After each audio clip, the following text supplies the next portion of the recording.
So far, so good for the start of the 2013 season for the Braves. The bats have been delivering, not just with home runs, but with clutch hitting too. Let's not forget the pitching. It's been terrific as well, leading the Braves to a 3-1 start. Tonight, Julio Teheran toes the rubber and looks to build off a terrific spring training. Saturday night baseball on a beautiful night in Atlanta as the Cubs and Braves face off.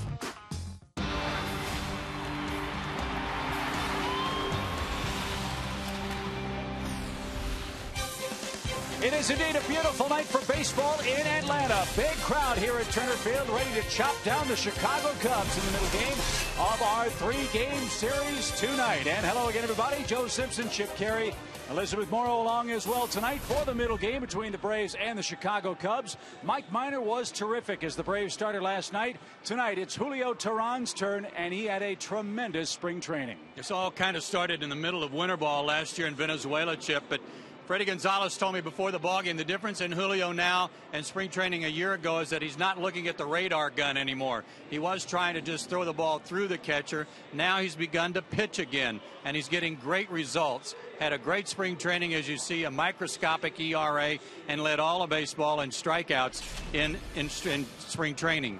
These are some video cuts from last year. You see some of what he throws. Good fastball with some sinking action, good curveball, slider, and a changeup.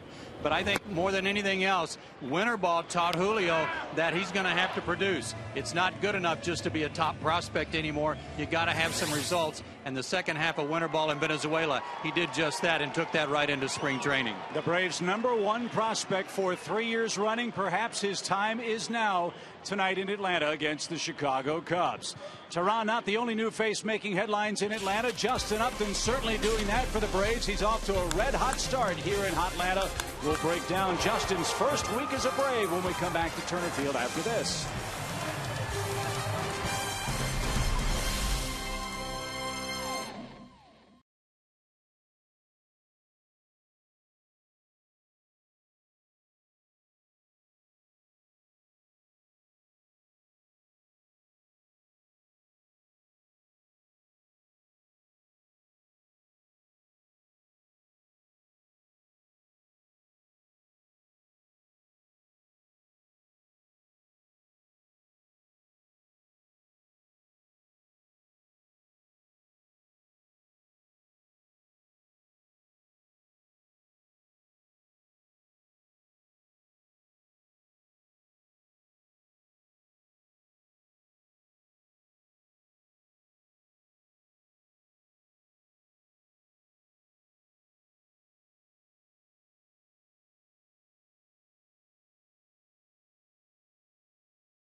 Atlanta, it's the Braves and the Cubs from Turner Field. What a red-hot start for Justin Upton, partner. Already 3 homers for the Braves in the first 4 games. He's the subject of our Georgia Lottery hitting the jackpot tonight, Chip, because he is off to such a good start. You're going to look at all 3 of his home runs, and all 3 of them were crushed. That's with an A in there, and crushed, if you will. Look at the comparison to last April with the Diamondbacks when he had 2 homers, 5 RBIs for the whole month. He's done that already in the first 4 games. Needless to say, you got to be careful if you pitch him down with a fastball. He is annihilating anything from the belt down. So maybe tonight a couple of mistakes from Mr. Villanueva, and he might do the same thing again. There's an old saying around these parts. Joe might know a thing or two about this. Chicks dig the long ball. They're certainly enjoying what Justin Upton and the Braves offense is doing so far here in 2013. And we want to keep the paying customers happy. The Braves will try to do that against the Cubs in Game 2 coming up right after this.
Ball is brought to you in part by AT&T Uverse, by Delta Airlines, and by Ford.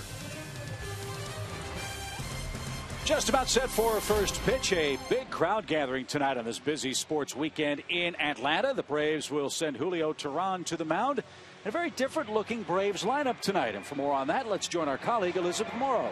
Chip, thank you. Well, Evan Gattis has been the talk of this Braves team, hitting his first career home run last night, going 3 for 4. Freddie Gonzalez, though, didn't want 2 rookies in. So Gerald Laird will catch tonight again because he didn't want 2 rookies in with Teheran on the mound. I asked Roger McDowell about the method behind the decision. He said it comes down to knowledge of the hitters, that Laird has more experience and he has more of a calming experience. And I said, tell me what that means. And he said he has the ability to slow down the game, and we might need that tonight. Chip? Thank you, Elizabeth. Glad you're with us tonight. And that's a very good point that Roger makes about this youngster on the mound trying to get his first full major league season off to a good start. Have a veteran guy take a little of the pressure off behind the plate. Yeah, I think that's a good idea so that you don't have 2 rookies trying to figure out and kind of find their way tonight at the expense of perhaps the Chicago Cubs taking advantage of that. And speaking of the Cubs, here's how they'll line up. Their Toyota starting lineup has not been very productive in the first 4 games of the year. The Cubs team hitting .133 as a group against the Pirates and Braves so far. And a different look with David DeJesus leading off. Castro, Rizzo, Soriano, and Schierholtz the middle of the order. We saw Wellington Castillo behind the plate. Luis Valbuenas at third. Alberto Gonzalez and Carlos Villanueva will pitch and hit ninth. Julio Teheran is just 22 years old, 6'2", a wiry 175 out of Cartagena. Columbia. These are his numbers from the Winter League, and I asked for these because when he started off in the Venezuelan League, according to Eddie Perez, he kind of still had that feeling like he could kind of go about his business any way he wanted to. Well, not in winter ball. If you don't produce down there, they send you home. And they told him before one of his starts that if you don't do something good tonight, you're done. And all of a sudden he realized the pressure was on. He had to revert back to some good pitching fundamentals, and that's what set him on a path to making this ball club and pitching tonight. He is pitching and not throwing. That leads us to his 4 keys to pitching success.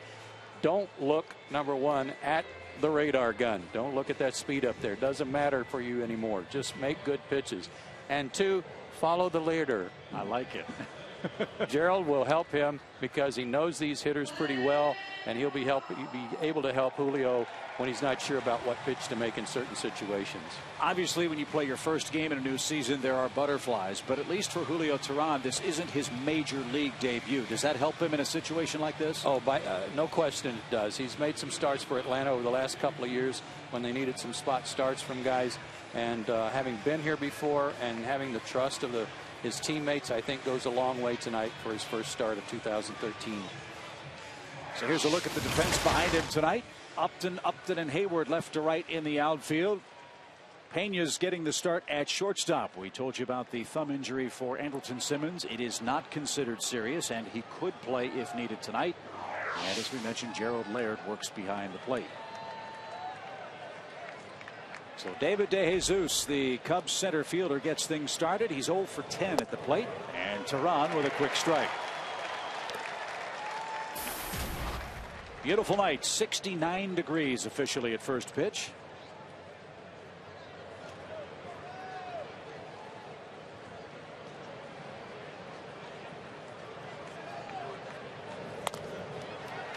And quickly 0-2. And the thing about Julio's fastball is that it's just naturally good anyway. I mean, the first pitch of the ball game was 93. He's going to be able to throw the ball by some guys just by pitching his normal game without trying to throw hard.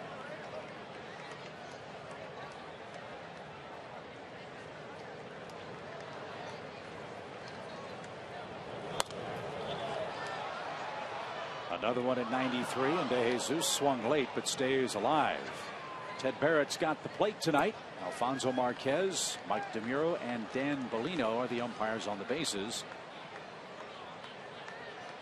Big Ted behind the plate, a former boxer, using good control of this game.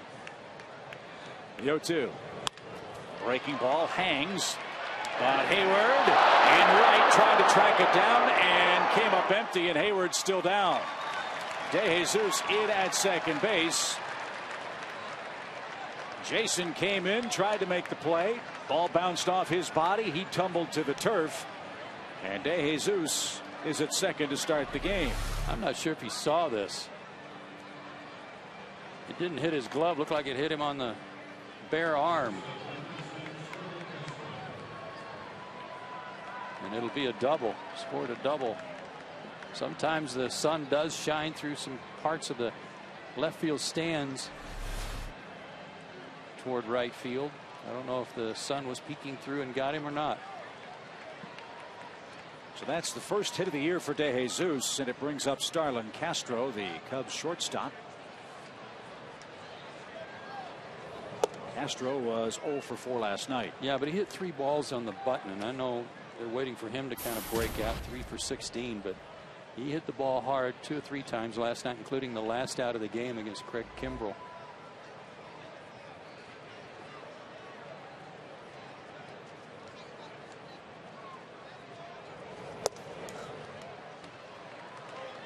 Big sweeping breaking ball missed. 2 balls, no strikes.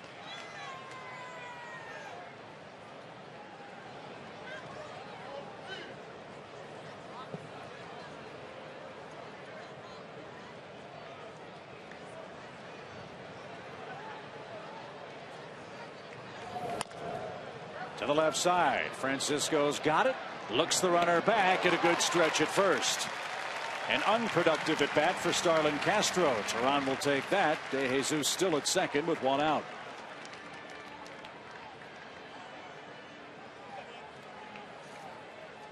Good play by Francisco to play the hop. Even though he had a fast runner, he had time to make the play and made a good one.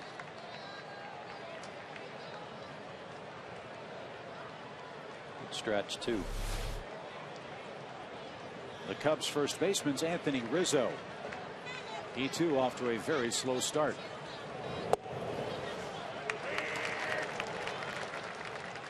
There was one pitch that Freddie Gonzalez was raving about with respect to Teheran this spring, and that was his hard sinker. That he saw a lot of pitches this spring that just literally the bottom dropped out of it, and they were sinking 6, 8, 9 inches.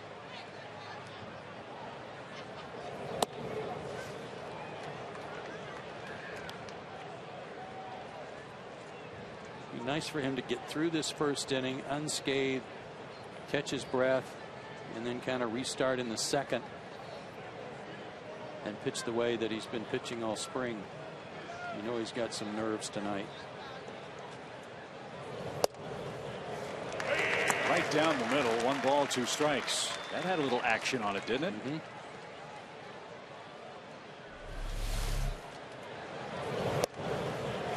Backed up a little bit. Good two-seamer. So he's got Rizzo set up. And he pops him up. Pena drifting out, shallow left. Upton's under it and makes the play. Soft fly out retires Rizzo. That's the second out of the first inning.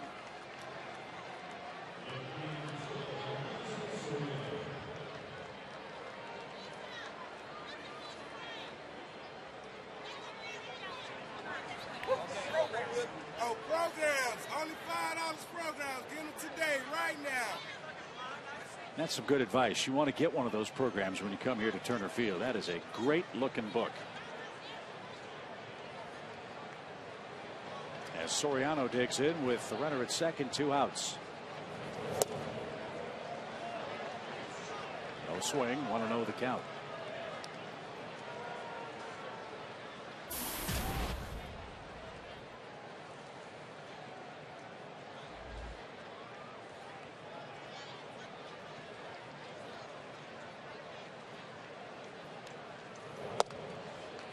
One of the things that stood out the most from spring training for him was innings pitched to hits. 26 innings, 7 hits allowed. I don't care who he was facing. You know, even if there were some non-roster players, it doesn't matter. They were in spring training with a big league club. He gave up 7 hits in 26 innings.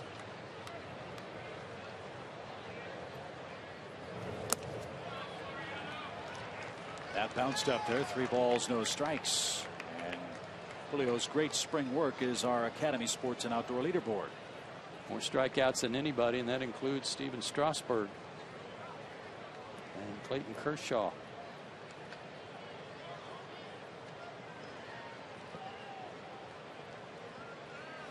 Be careful on this pitch.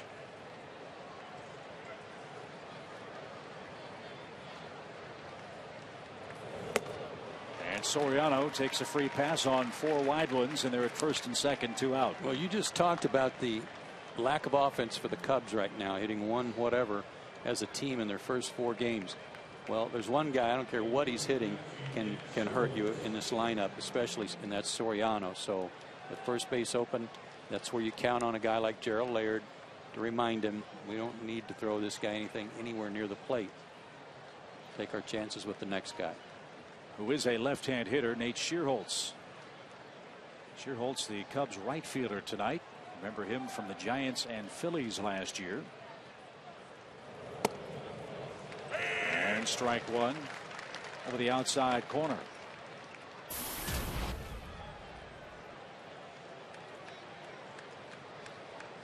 That homer for Schierholtz came against the Pirates. Gave the Cubs a 3-0 lead. They held on to win 3-2 on Tuesday.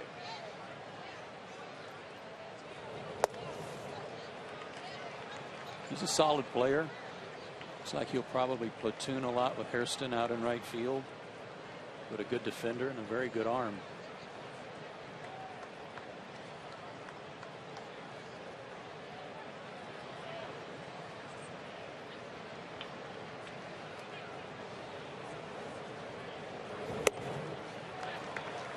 Now a conference. Overthrown a little bit.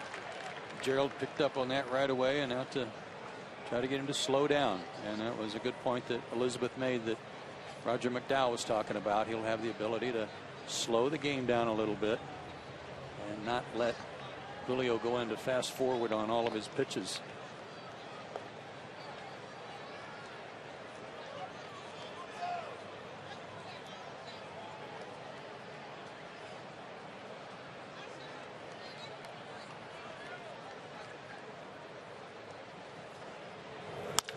Hot shot up the middle, a base hit.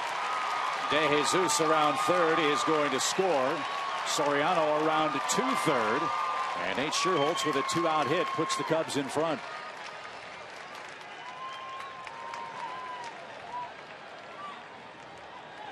So the drop in right costs Atlanta the game's first run. And it's a shame for Teheran. Good piece of hitting here though by Sherholtz. Target was low and away and the pitch came low and in and he squared it up.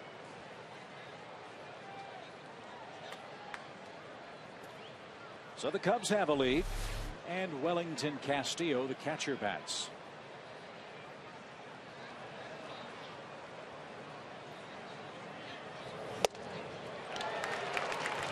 Strike one.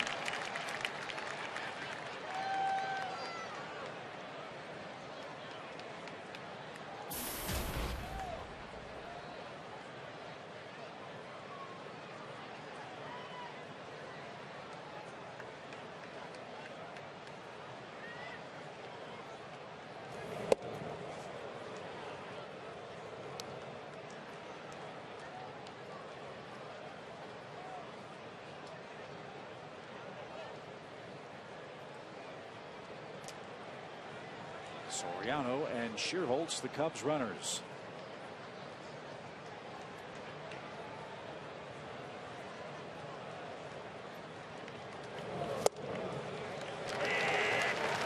Good setup pitch, the one before. That fastball that kind of caused Castillo to bring his hands in and move back out of the way, and follows that up with a breaking ball that caused him to flinch.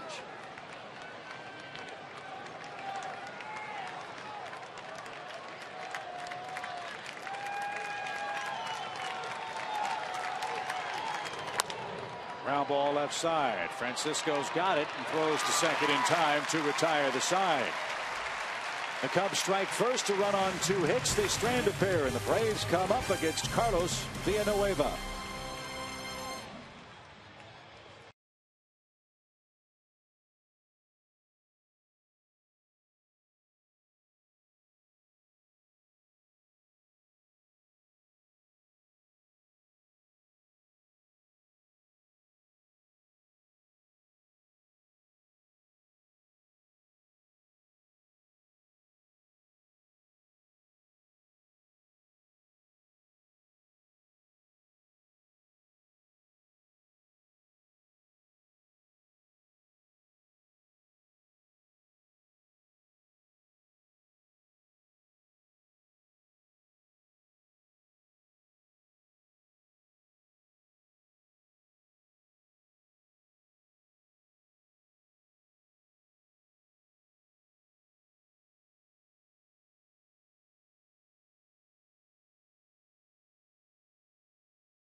Tonight, Andrelton Simmons not in the starting lineup. You see the left thumb wrapped up, and here's why. He really buckled that left hand as he went into the bag on his stolen base last night. See it real well here. And I guess in some ways very fortunate that it was only a thumb sprain and nothing worse than that.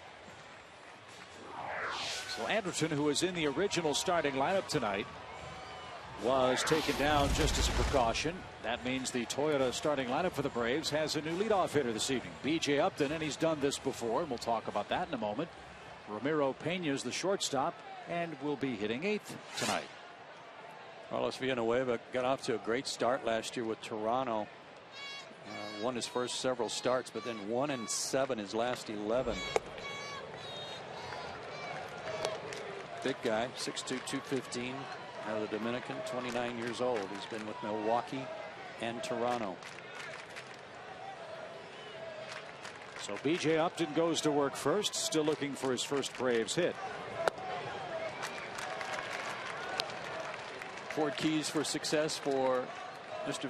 Villanueva. He's a good starter. He's got to finish. He's got to have a good second half. But he's also got an excellent changeup. He's got a fastball in the low 90s. His changeup's very good. And he's gone 3-0 to B.J. Upton, who did not walk all of spring training and has not walked so far at the beginning of this season.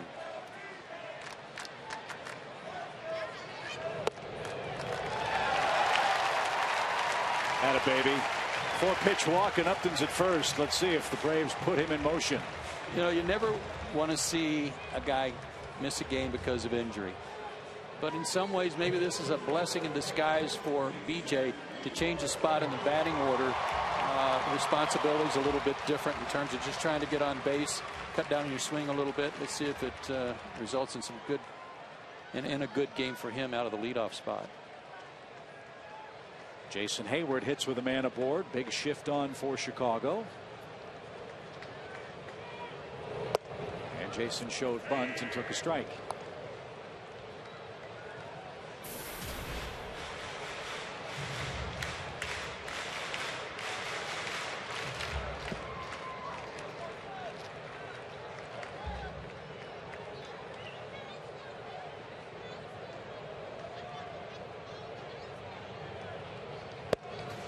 Snap throw back to first and close play. Good throw. Little Pudge Rodriguez throw behind the left-handed hitter here from his knees. BJ just barely got back.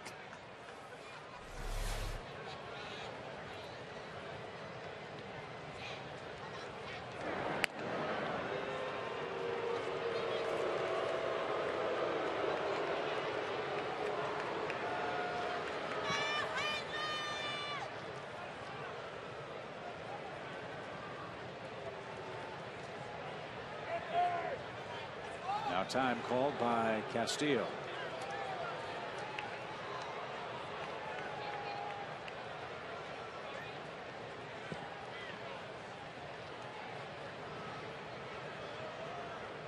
Good lead.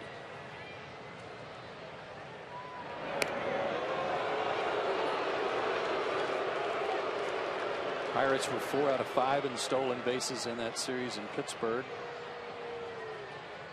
Simmons had 1. Hayward had 1. B.J. Upton had 1 last night. 3 for the Braves.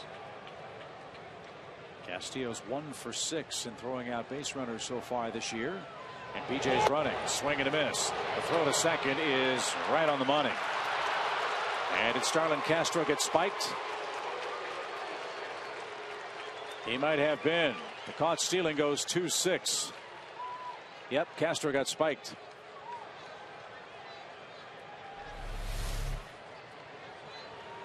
A little bit of a late start for BJ there after all those pickoff attempts. But the throw was on the money, and he put the glove right on the bag. And in fact, I think the spikes got just above the glove on the thumb or wrist. He's got a consecutive game streak working. He's not coming out. 201 consecutive games for Castro. That's the longest active streak in the National League.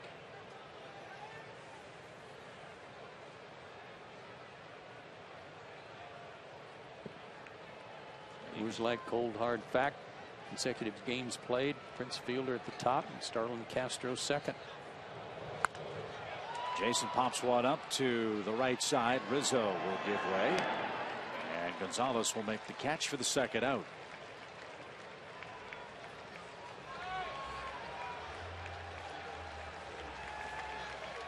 Base is empty for Justin Upton.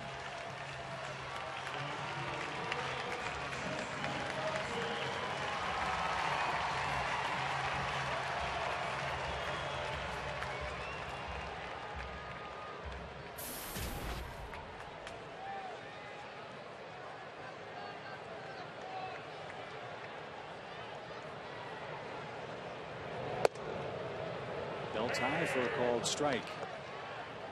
One thing we've noticed in the first 4 games as a Brave, he'll kill anything low in the strike zone.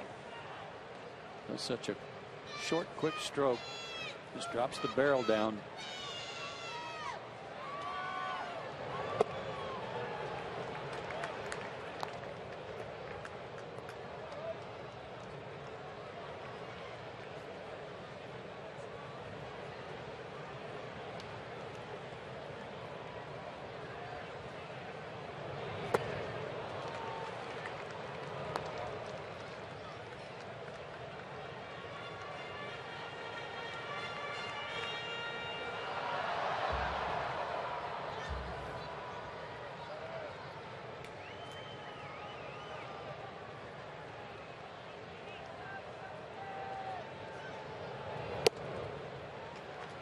Two balls, 2 strikes.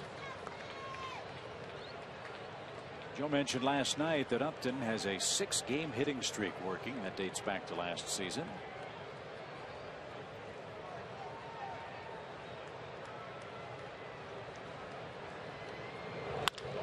And he drives this one to deep center. Jesus going back. Goodbye.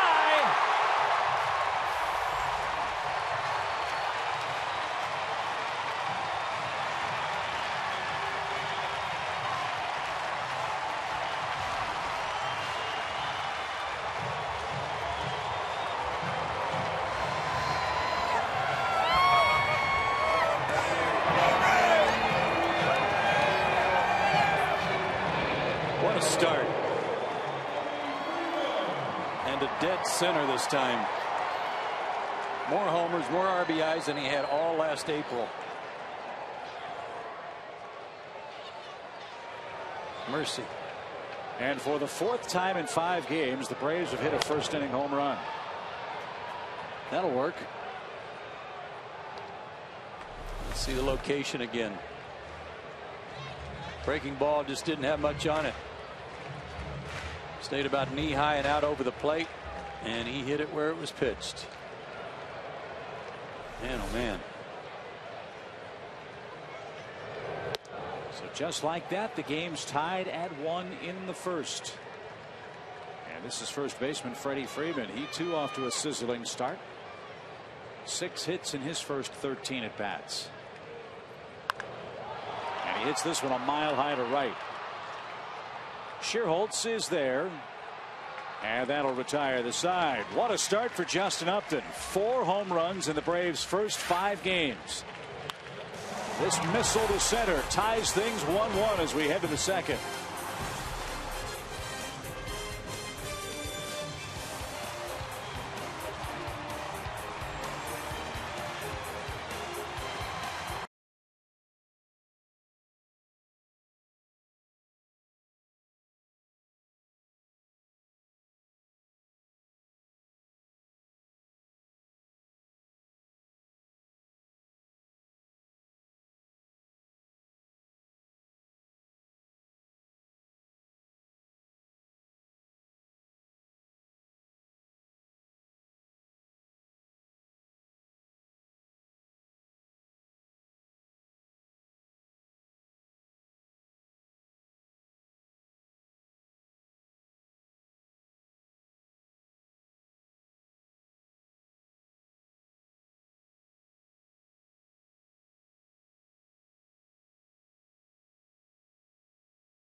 Are going to be flying off the shelves if he keeps hitting home runs at the pace he's on.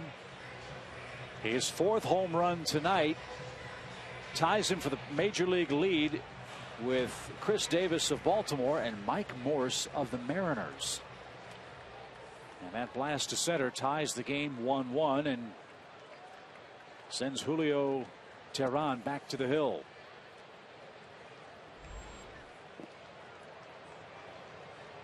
Luis Valbuena starts things off for the Cubs.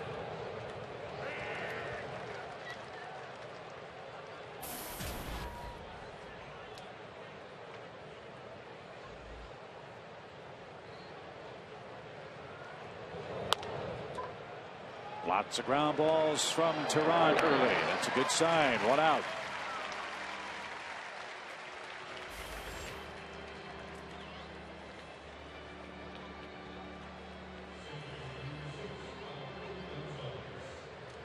This is Alberto Gonzalez.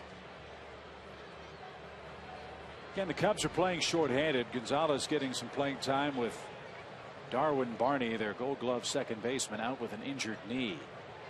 He's got a laceration on his knee that's going to take some time to heal. That's a shame for the Cubs and for Barney. He's a real good player.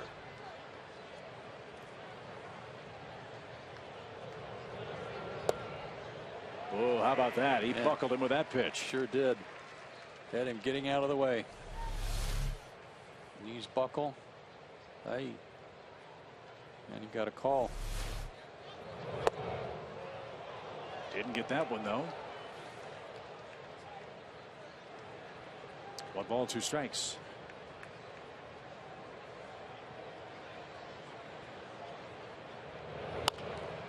Dan Uggla at second. What a weapon that 2-seam fastball is proving to be for Julio Teheran tonight. Got a glimpse of Jason Hayward when he came in the dugout between innings and told Freddie Gonzalez, looked like reading his lips, that I just didn't see it. A ball that got by him for a double. It's got to be the loneliest feeling in the world as an outfielder, isn't it? It is. And you know, you might have been the lights too. You know, the lights are turned on. Won't know till after the game, but lights or sunshine possibilities.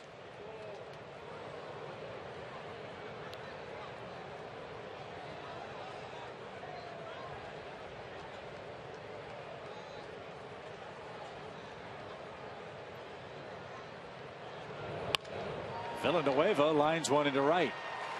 Watch out. Jason came up thinking about throwing to first. And that's Villanueva's 7th career big league hit. And it comes with 2 outs. Just elevated a fastball and knew he made a mistake. Helped the opposing pitcher out there.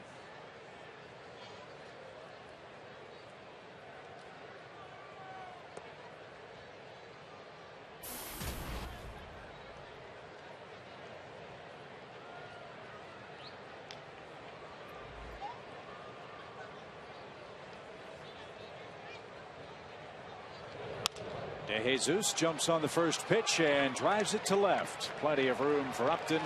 He's got it. Teheran starting to settle in. No trouble for him in the Cubs second. Dan Uggla ready to go for the Braves. We're tied 1-1.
In part by Blimpie, by the Georgia Lottery, and by the Home Depot. Bottom of the second inning, 1-1's our score. Justin Upton has hit another home run for the Braves tonight. And it's with a great deal of fear we turn to our AT&T Universe trivia question. Who's the only current National League reliever with more career strikeouts than the 673 turned in by Carlos Marmol? This is one of those good ones because you can narrow it down to like 300 guys. Yeah. We got 8 more innings. Not surprising that Marmol has the most strikeouts. Excuse me, second most. Well, tomorrow afternoon we can have one where he's second in walks too. I was going to say that the walks part wouldn't surprise me. What the strikeouts do as Dan Ugla goes to work and looks outside at ball 2. Have to think of a guy that's been around a while like John Roush.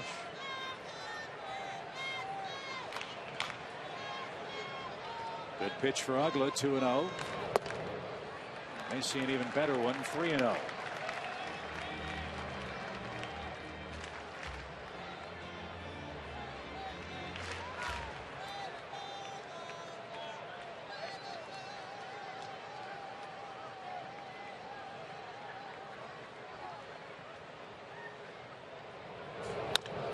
Got the green light, and it's bounced to third. Long throw, Valbuena.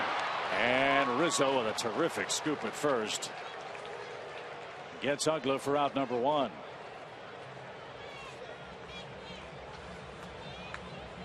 Like he got a good pitch to hit. Just topped it a little bit. Long throw for Valbuena. And rather than try to go out and smother that short hop, Rizzo did a good job of laying back to play the hop a little better. He had time to do that. I don't know about you, partner, but I thought this man in the batter's box had the at-bat of the night. Not just the fact that it scored 2 very important runs for the Braves. As this one back to the mound on the first pitch. But the patience and discipline shown by Juan Francisco in the 5th inning. And it was our SunTrust shining moment from last night, working the count to full. And with the runners moving on the pitch with 2 out, dumped it out there in left field. Well done. His manager was very proud of that too.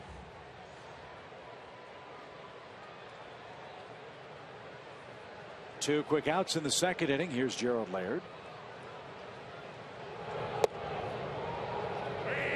Strike 1.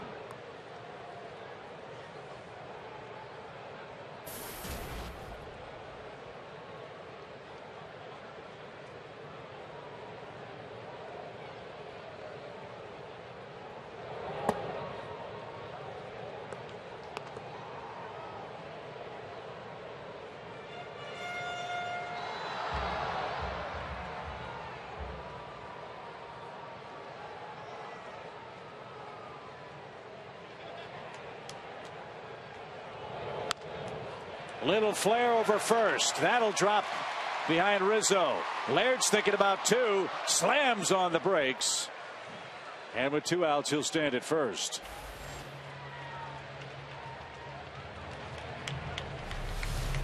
It's not how hard you hit it, it's where. Breaking ball out away from him, off the plate. And just enough. Not a bad idea to think about 2 because Castillo was not following the play from his catching position.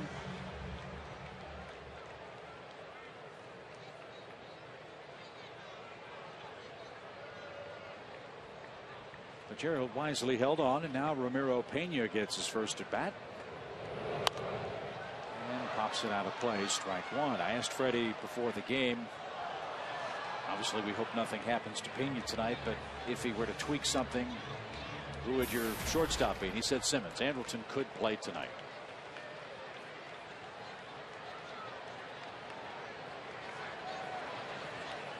what the likeliest scenario sounded like Monday night down in Miami. And that was the other challenge that Freddie said he was going to have. As set as his lineup is, he said it's going to be difficult at times to find at-bats for his bench guys. So in some ways, the silver lining is Pena gets a chance to play and get 4 at-bats tonight.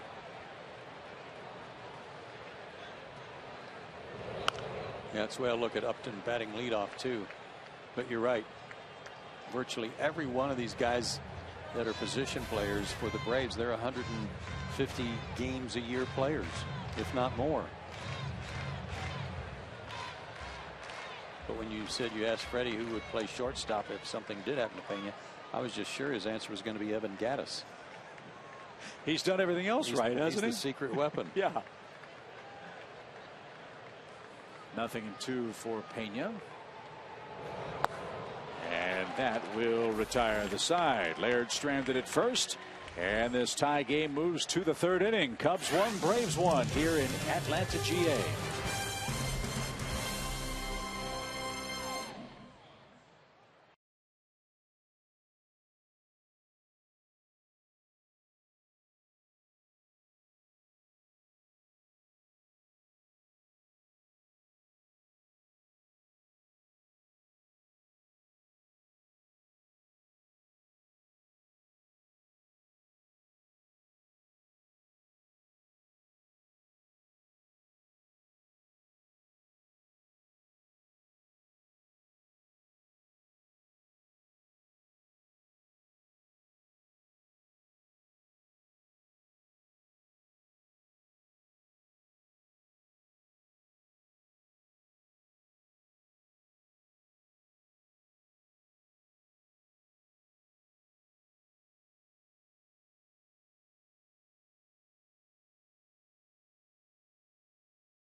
Tied it at 1 in the opening inning. This game moves to the top of the 3rd. All year long, Braves baseball on Fox Sports South is being presented by Academy Sports and Outdoors. The right stuff, the low price every day. Boy, I tell you, that's a sacrifice right there. Everybody brings their prize mule to town. So that's why the connector was so crowded today. Exactly. What in the world is Mule Day? I was just telling you, it's you know, blue ribbons abound. But there's only one grand champion. I did not know that, Professor Simpson. You ever seen mule dressage? Negative, Ghost Rider. Here's Castro. He bounced out his first time. Let's see if being spiked has any effect on his at-bat.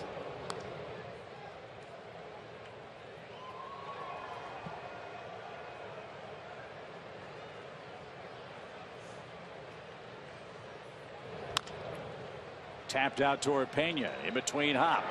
Good play. Gets Castro. Very slick. Columbia, Tennessee, the home of Mule Day, the annual event.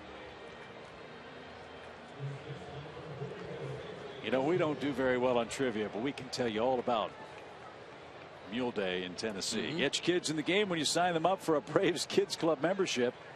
For $25, each membership includes 2 free Braves tickets, a Braves Fathead Jr., VIP access to kids, run the bases, and a whole lot more. Visit Braves.com/kids or call 404-614-1547.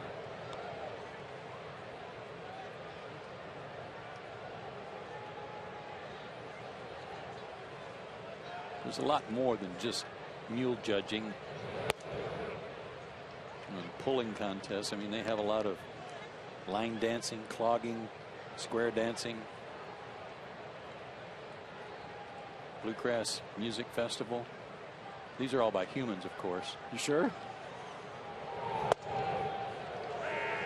So that kid gave up an awful lot to come see this game tonight. That's annual event. A dedicated Braves fan. Mm-hmm.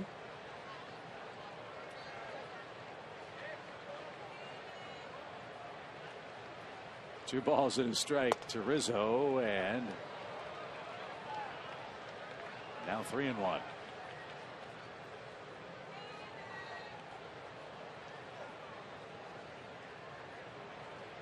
Out of Columbia Central High School. He was actually a well-known clogger in Columbia before people knew about his baseball talent.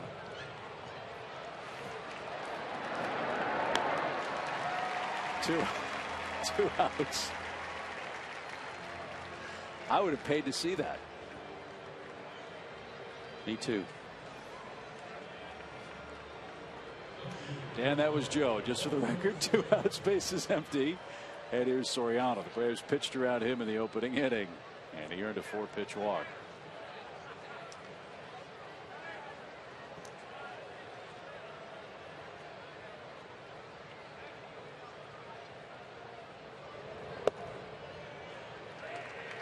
And a quick strike. 7-time All-Star is Soriano. And he is a man that has really hit the Braves hard. He's always swung the bat well in this park. And this one under the glove of Francisco at third. And a couple of defensive issues for the Braves in the first 3 innings tonight will force up the pitch count for Teheran. That's an error. And will bring up Scherholtz with 2 out. He did everything right.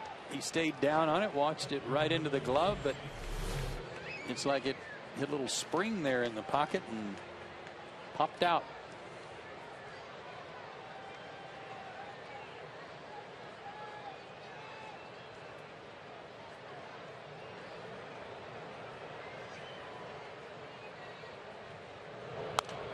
Big cut by Scherholtz, strike 1. There was a time in the career of Soriano that you would really have to worry about him on the base paths. But leg problems the last several seasons have taken away a lot of his speed. Last year he stole just 6 bases for the Cubs. But in his 1 season with the Nationals, he had a year for the ages. In 2006 with Washington, he had 46 home runs, drove in 95, and stole 41 bases. After that year, the Cubs got him. And he signed an 8-year contract. This ball popped up center of the diamond. Who wants it? It'll be Freeman climbing the mound. And the Braves first baseman puts that away to retire the side. No runs, no hits in air, 1 left. Teheran will start the Braves third in a tie game at 1.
Third inning. Cubs got an RBI single from Nate Shearholtz in the first. Braves got a homer from Justin Upton in the bottom half of the inning, his fourth already.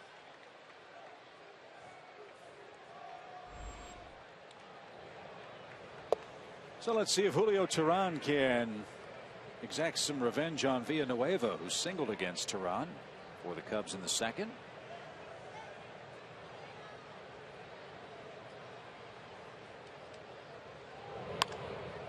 Line drive to right. It will fall.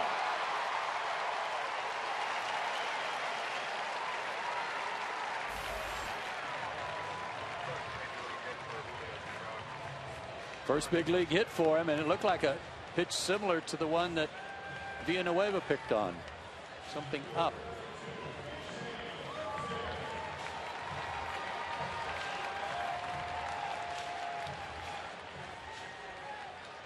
First big league hit. That's headed for the mantle. Yep, almost the same pitch that Villanueva hit.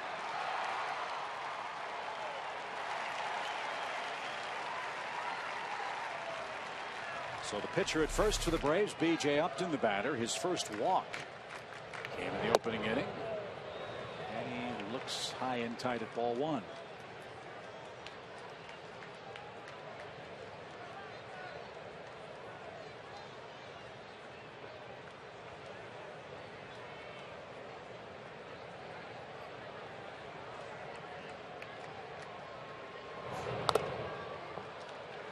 Got the catcher on the way by. Good hack at that. Another breaking ball.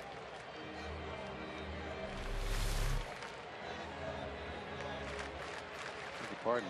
That was not a breaking ball.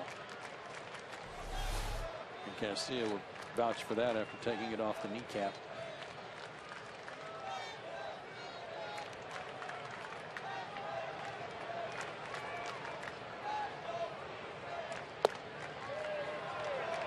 Boy, that's a good pitch.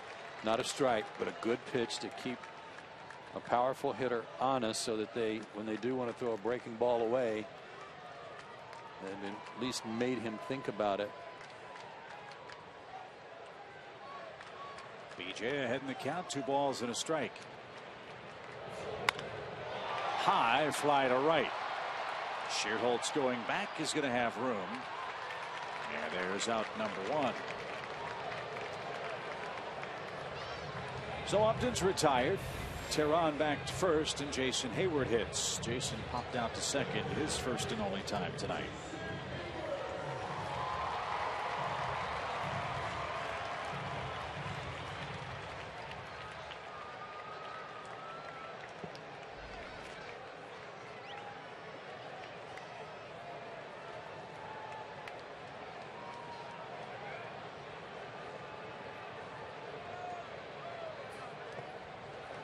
In the dirt, ball 1.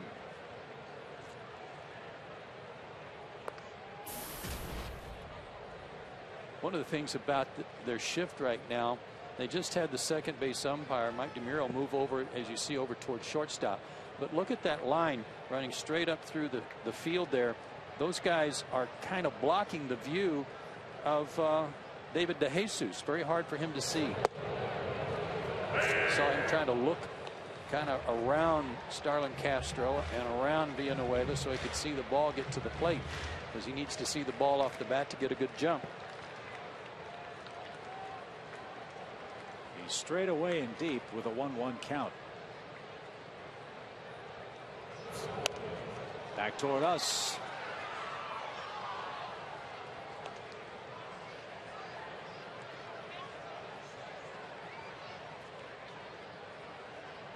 That's at least those percentages to the outfield, not something that would warrant a huge shift, but look how many on the ground balls to the infield, the percentage to second base.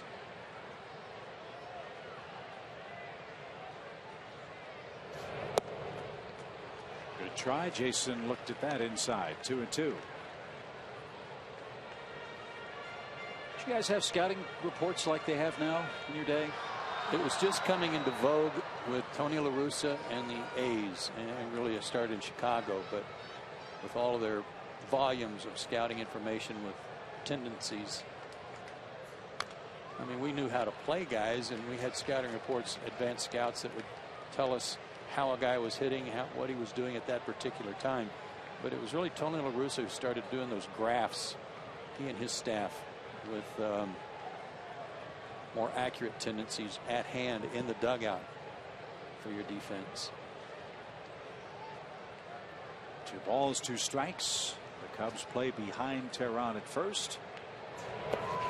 And that one gets away from the catcher because it hit Hayward. Jason hit by a pitch. He'll hobble down to first. And the Braves have runners first and second with 1 out.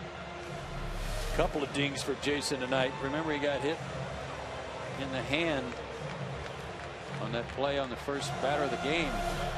He just didn't get his foot out of the way of that one. Well, maybe Justin will make the Cubs pay. He's already hit 1 out tonight. A laser to straightaway center.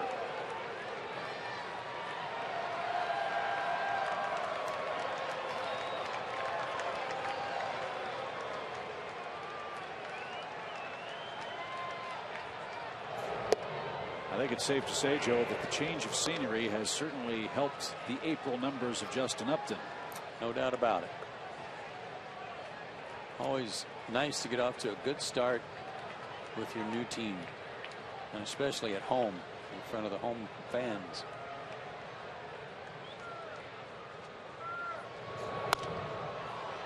That's slicing down the right field line, and that'll reach the seats. And quickly 0-2. If you missed the home run, it wasn't on a fastball. It was on a slider that didn't break enough and stayed out over the plate. And like he's done before already in this home series, he hit the ball where it was pitched out over the plate. He took it to center field, over 400 feet away.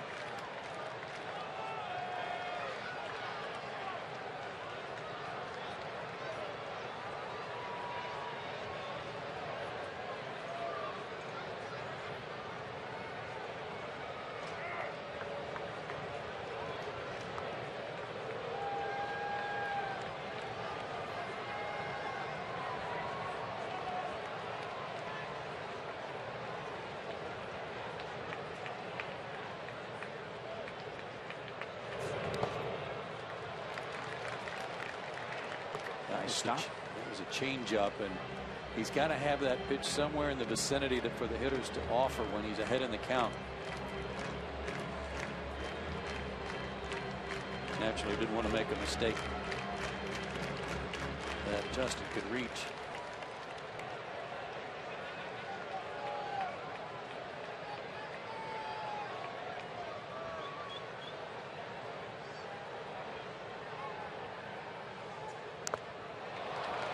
The ball hit the dirt. Upton was fooled, but it was tipped.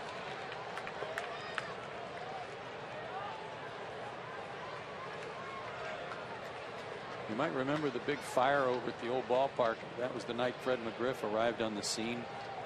Started his career with the Braves against the Cardinals. Well, he hit 4 homers in his first 5 games beginning that July, and Justin Upton has tied that mark.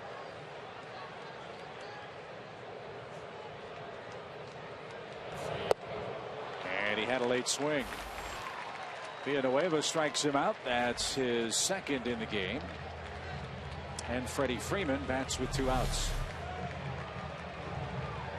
Good fastball. Well located. Started it off the plate a little bit. Ran it back. Might not have been a strike, but Justin couldn't afford to take a chance. Well, you know how good Freddie is with 2 outs. Let's see if he can do it here for the Braves in the 3rd inning. Good speed aboard. And a mile-high pop into shallow left center.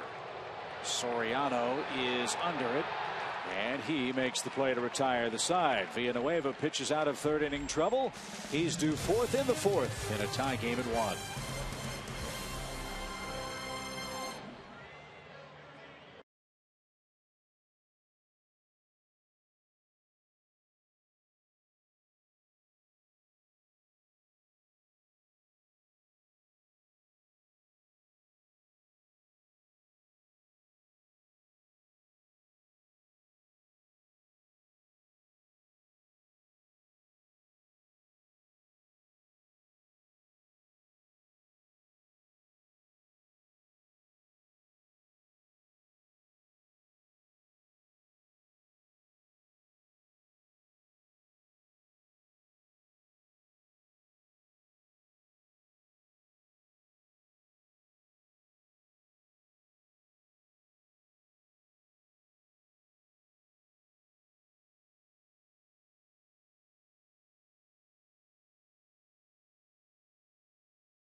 after 3.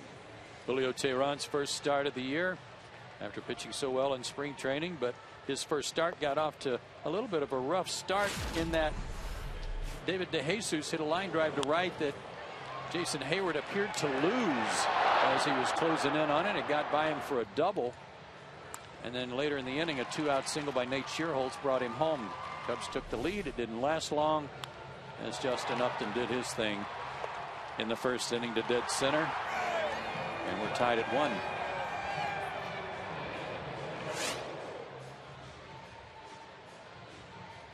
Bottom part of the Cubs order will start things off. Castillo, Valbuena, and Gonzalez are due. Julio was on the bases for quite a spell there in the bottom of the third inning.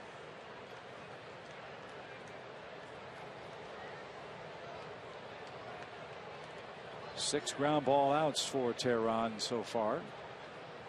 Does not have a strikeout yet tonight.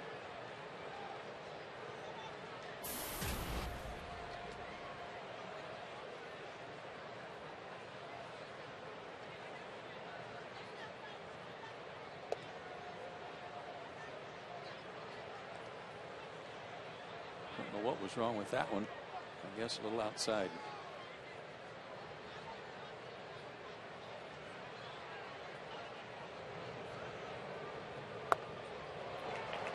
Nothing wrong with that.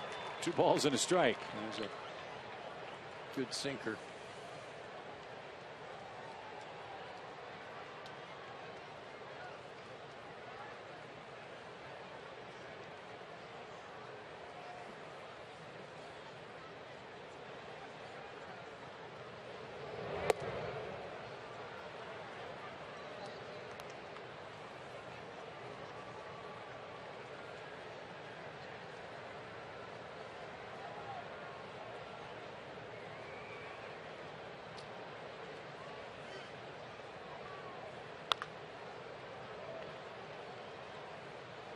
Full count.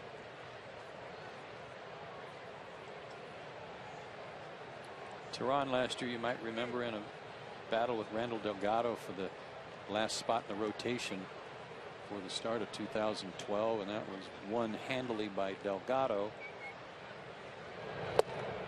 How about that comeback? 3-0 count. He rallies to strike out Castillo, his first punch out of the night. And Delgado won that spot in large part because Teheran gave up a ton of homers. He had a real bad beginning to his spring training in Lakeland, I think it was, against the Tigers. Gave up 5 or 6 homers in about 3 innings and gave up a ton of long balls all spring. And part of that goes back to what Freddie was talking about him today, that he was more concerned about throwing hard than he was about pitching. Yeah, and that carried over to his AAA year. He gave up 18 home runs in a 7-9 season with Gwinnett last year. As Valbuena drives one deep right, Jason near the fence. And speaking of homers, Valbuena's just hit one.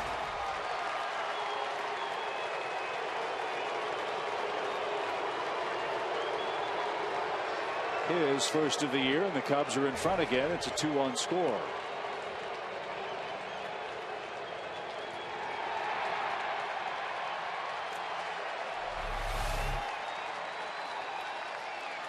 High fastball. He's elevated a couple of fastballs tonight. The pitcher got a base hit on one, but Valbuena leveled off on that one.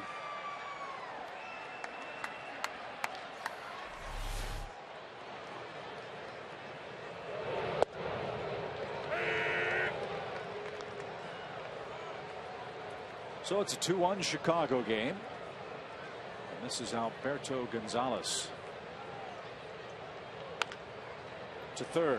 Francisco's got this one cleanly. 2 out.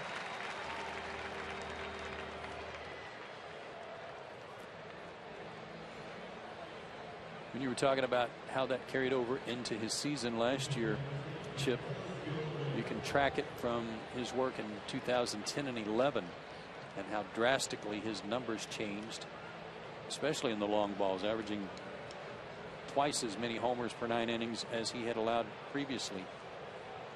The other note,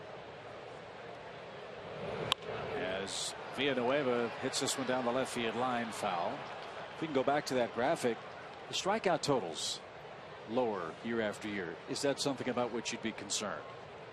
I wouldn't be concerned about it, since I think they got a handle on it, in that they've convinced him that just throwing hard wasn't good enough. And you can't pitch at this level just by throwing hard. You've got to pitch, and you've got to have a couple of other pitches to go with it if you're a starter. His fastball's fine, 92 to 94 at times. That's plenty. Pop to third. Juan has a beat on that and puts it away to retire the side. Well, the pride of Columbia, Tennessee. It is Mule Day, right? Certainly Dan Uggla is going to rise to the forefront. He'll lead things off when we come back.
Does it say I'm the fan of the game? You are, as far as we're concerned, young man. Thank you for the sign. I love all the signs that we're seeing at the ballpark this opening week. Big crowds. And on the nastiest night of the year, we had 18,000 here in Atlanta. Game with Cliff Lee pitching for the Phillies, but beautiful weather all weekend here in Atlanta. And yes, indeed, Dan Uggla on Mule Day is ready to go. The Braves are down a run, 2-1 your score. We're in the fourth inning. And hoping to pull his weight tonight. Too short. And Castro gets his man by a step. 1 out. Another shift on 2.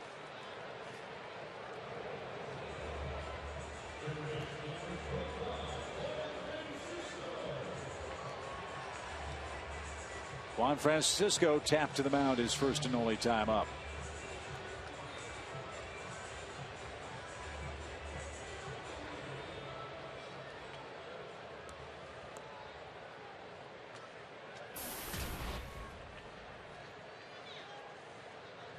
Braves started play today 3-1, tied with the Nationals atop the National League East. Nationals did not have a fun day yesterday in Cincinnati. The Reds clobbered them, hit 5 home runs. Washington, though, returned the favor today. They hit 5 home runs and beat the Reds in extra innings today, 7-6. I knew that Bryce Harper hit one early. I didn't know about all the others. Yeah, Ian Desmond hit one in extra innings to win it for Washington.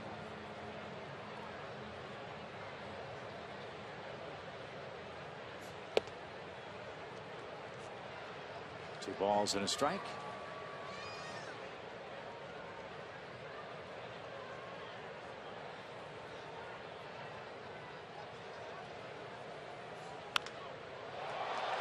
Deep to center. DeJesus drifts back and has that. 2 outs.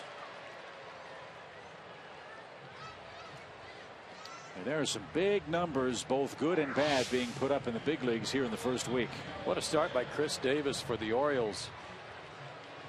Homers in his first 4 games. Josh Hamilton off to a bit of a slow start in his return to Texas. I know the Rangers fans are loving that.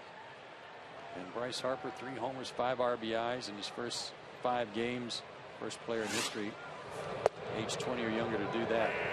And to put Davis's start in perspective, 16 RBIs at the start of play today. That's more RBIs than 17 teams in Major League Baseball. That's having some guys on base in front of you, too. Laird pops it up. Rizzo gives chase, but won't have a play. It's 0-2. Baltimore started the day atop the AL East, tied with the Red Sox at 3-1 to start.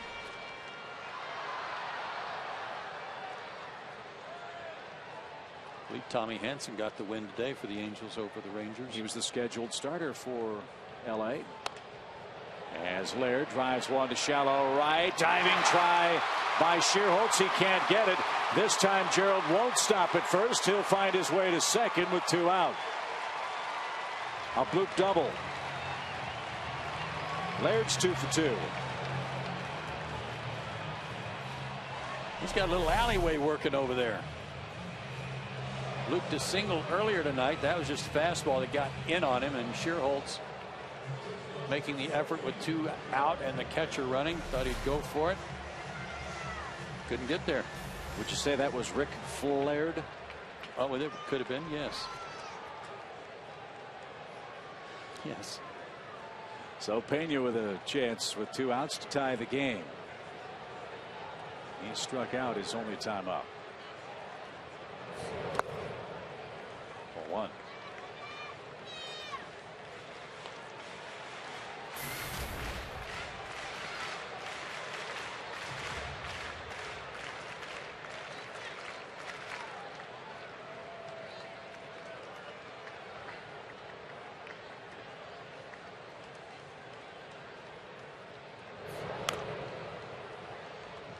One ball, 1 strike.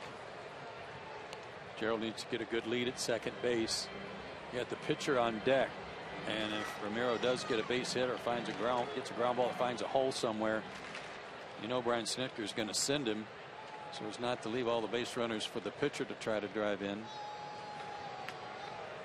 So get a good lead. Be ready to score. So far they're throwing Pena a lot of breaking balls that aren't strikes, and he's chasing them.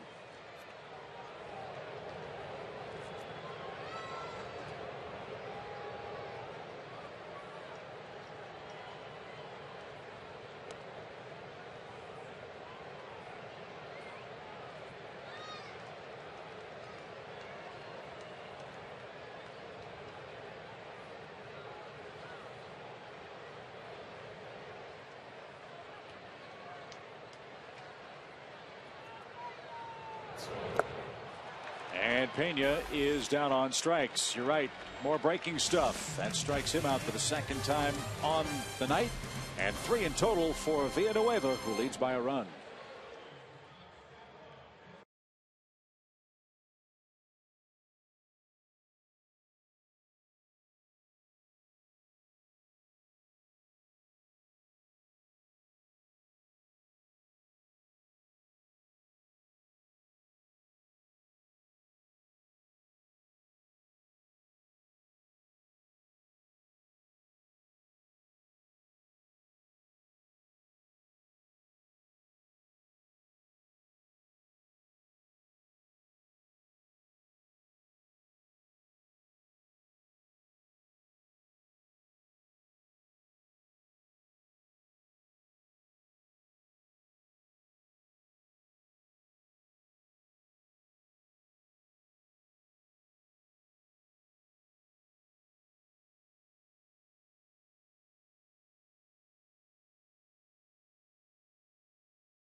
Welcome back to Turner Field, where the Cubs are leading 2-1 over the Braves. And there is Brittany and Kanika, our Fox Sports South girls. I joined them at the tailgate tweet-up today. We had a huge crowd. The girls raffled off Fox Sports South gear. They're here tonight. Make sure you follow them, FS_South_girls, for upcoming events and appearances. Gentlemen? Thank you very much, Elizabeth. We will certainly do that as the Cubs come up for the 5th inning. 2-1 game. They are certainly part of a big crowd.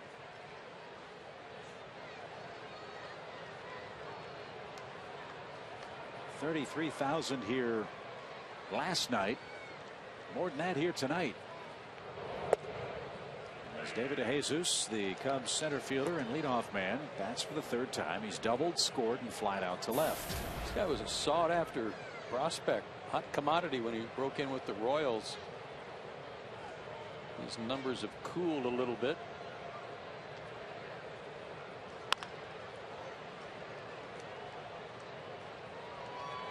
And fouled away. No balls, 2 strikes.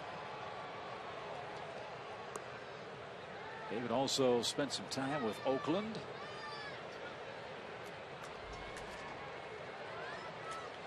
In his 2nd year this year with the Cubs.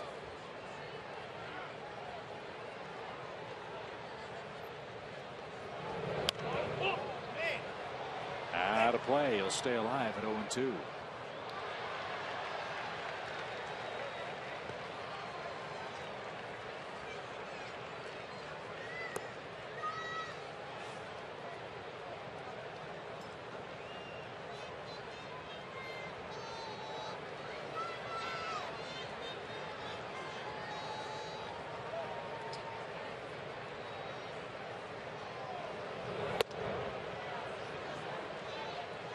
Up and away, 1 ball, 2 strikes. DeJesus out of Rutgers University. A 4th round pick by the Royals in 2000.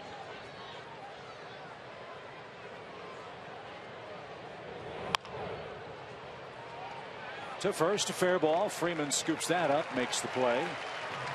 And there's out number 1. And speaking of the Royals, that's whom the Braves will face next here at Turner Field. That's right. There's going to be interleague play all year long in the major leagues. And our first venture into the AL will be April 16th and 17th here at Turner Field. Save $10 on 2 Club Pavilion tickets when you buy a Coca-Cola 2 for $30 Tuesdays package. Visit Braves.com/tickets or call 800-745-3000 today. It's a 7:10 start on Tuesday and a 12:10 start on Wednesday. That is a brief homestand sandwiched in between a week-long road trip and a 10-day road trip. So it almost acts like 2 days on the same trip, long trip. But it'll mark the return of Jeff Francoeur. It'll be nice to see him. Ned Yost, skipper.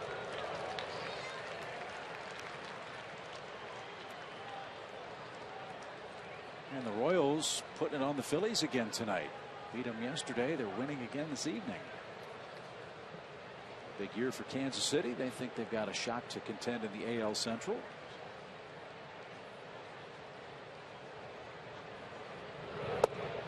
Just missed outside to Castro. 1-2.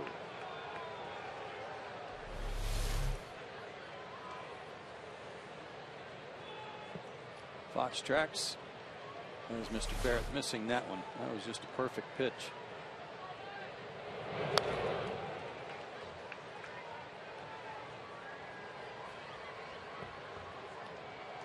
So far, Julio has made a few mistakes up in the zone. He's gotten away with some of them. One he did not on the home run by Valbuena. He also didn't get the call of what should have been strike 3 just a minute ago, too. And now Castro makes him work overtime as we approach the bottom of the hour. 2-1 Chicago, 5th inning.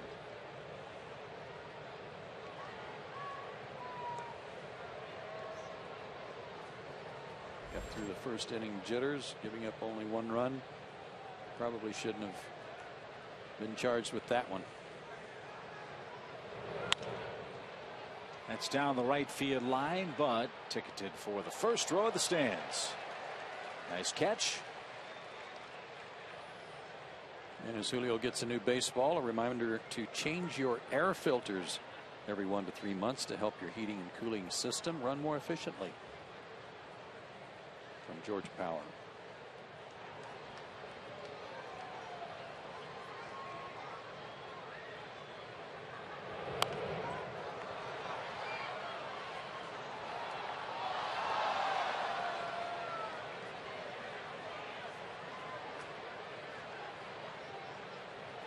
Starlin Castro, a huge part of the Cubs' present and future. He's under contract through 2019.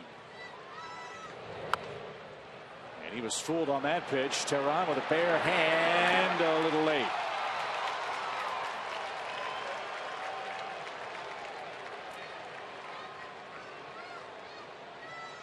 Infield hit for Starlin Castro. Little swinging bunt here that was just perfect, but I'm with you, Chip. I think he's going to be a terrific player. He already is a good player, but he can do a lot of things to beat you, especially with his speed and with his glove.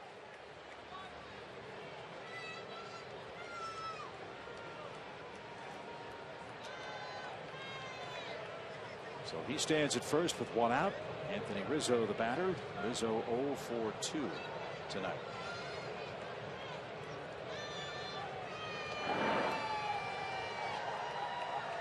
Rizzo's season began with a bang, a long home run in his first at bat against the Pirates. But lots of tough luck since. Doesn't have a hit since that first at bat of the year. Might have just changed that. He did, a 2-run homer.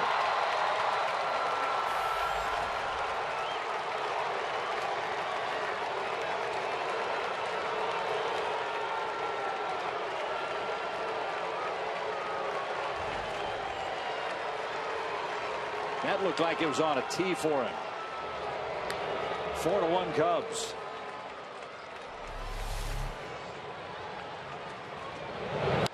Yep, high breaking ball.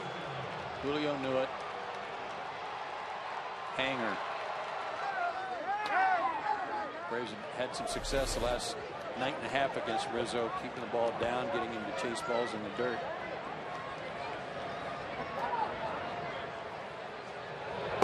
Now a bigger challenge for the Braves, down 3 runs in the 5th inning with Soriano in the batter's box. He's walked and reached on an error.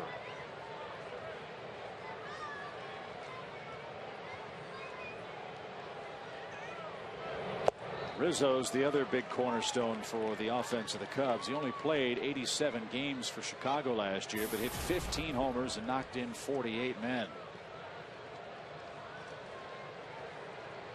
And that one was a no-doubter to straightaway right. Long run Freeman down the right field line and into the seats. 0-2 to Soriano.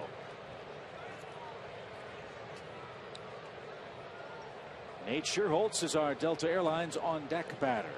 He swung the bat well against the Braves. He has an RBI hit tonight.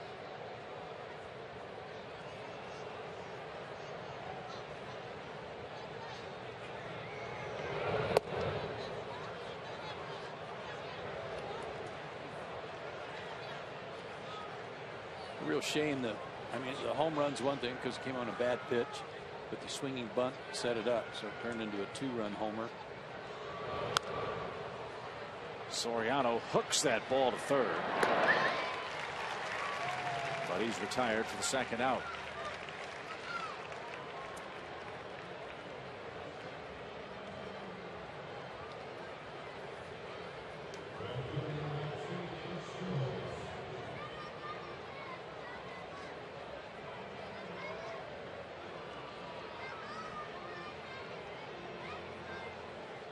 Here's Scherholtz. Base is empty, 2 down. 4 runs, 6 hits for the Cubs. A run, 4 hits for the Braves. And strike 1.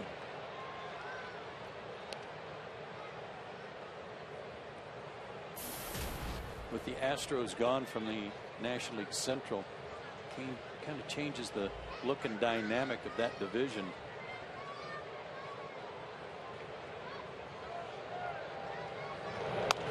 The Astros lost over 100 games last year. The Cubs lost over 100. And with all the intra-division play, that was a real feast for teams like the Cardinals and the Reds and the Brewers. Well, the Astros are gone. So the Cubs are going to have to figure out a way to fend for themselves within the division. And they can't pick on the Astros anymore. Fly ball deep right center by Schierholtz. Hayward going back, still going back. That's off the fence. And Schierholtz on an 0-2 pitch has doubled with 2 out.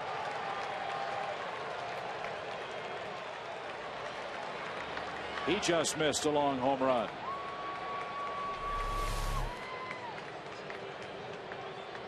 That looked like a changeup that was a little too hard and too much of the plate, but it did stay in the ballpark.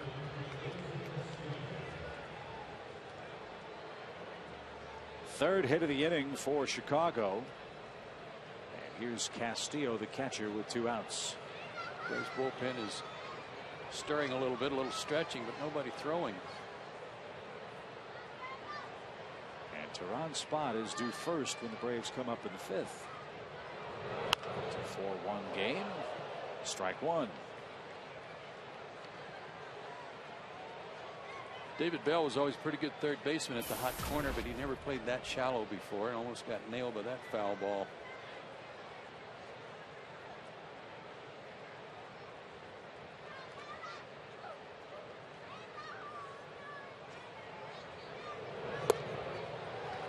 Good cut, 0-2.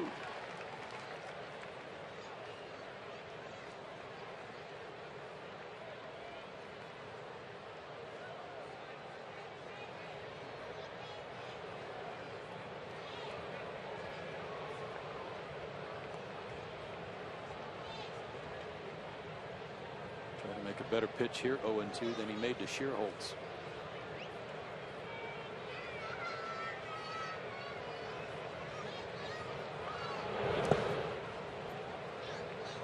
Stopped by Laird.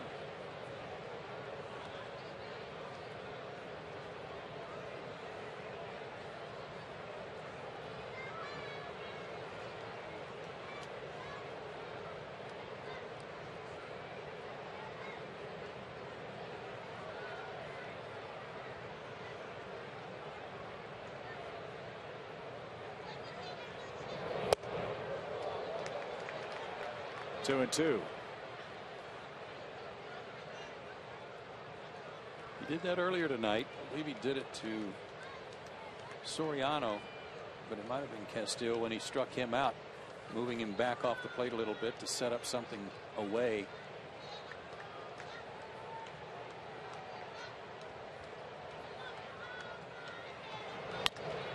Line drive into center field, a base hit. Here comes Schierholtz around third. BJ loads up. His throw's going to be cut off. The throw behind the runner at first, and he's back safely.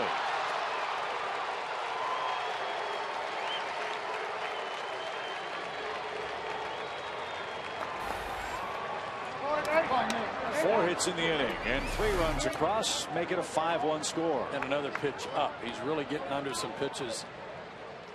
Not on top of the pitch at all. Christian Martinez begins to loosen up for Atlanta, but he has really left a lot of pitches belt high or above this inning. And Roger McDowell will buy some time for the bullpen and give Teheran a momentary breather. This inning started off pretty harmlessly. A ground ball to first and then a swinging bunt. He made a good pitch on Castro. That got all this started.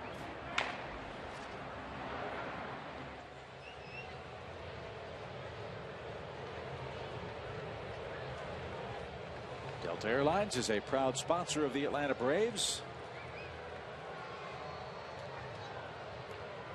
And you also saw the big basketball score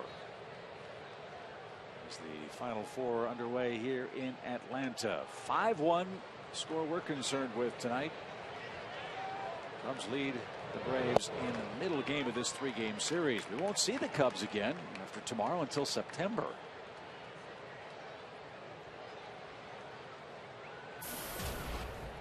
I imagine a lot of people thought Louisville would win that game against Wichita State. I doubt that anybody thought it'd be that close. Good for Wichita State. They had a good run.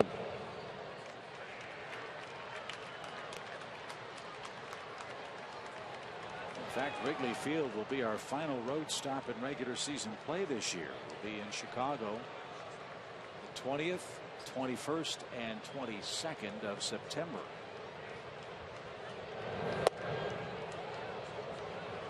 One and two to Valbuena, who's homered tonight. That came 1 inning ago.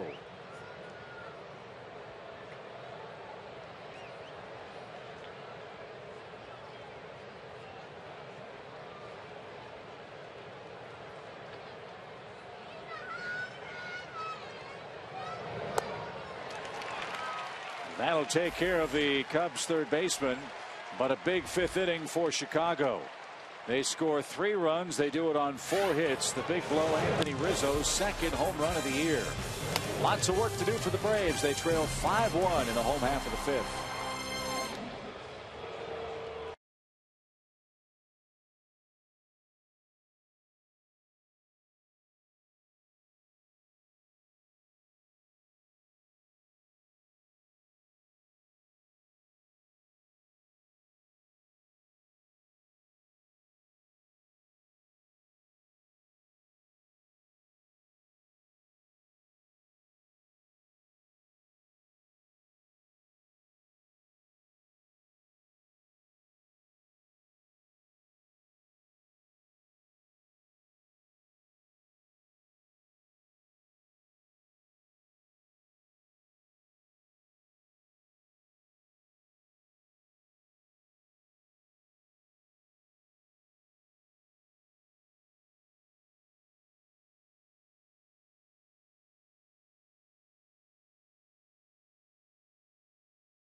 Try to take this from me. Don't try to take this from me. If there's a future, we want it. If there's a future, we want it.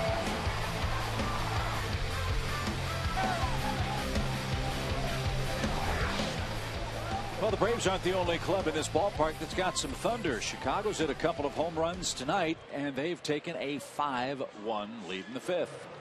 Julio Teheran was pitching real well until the 4th and 5th on a couple of mistakes where he got the ball up, and a couple of long balls hurt him. A double off the wall hurt, and he'll be lifted. He'll be lifted for Jordan Schaefer, who will pinch hit to start the inning. And he swings the first pitch, and that's in the air to center. De Jesus has it for out number 1. So far, so good for Carlos Villanueva, the Cubs starter. A lot of fly ball outs, too. That'll work here on a warm day in Chicago. Not sure if that's really a recipe for success.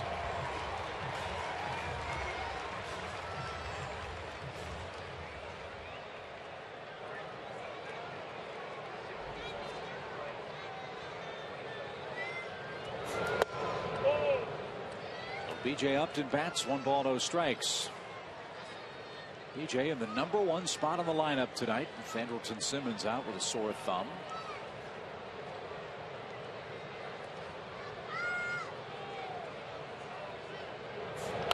And this is a spot, Joe, that B.J. has filled many, many times in his big league career with the Tampa Bay Rays.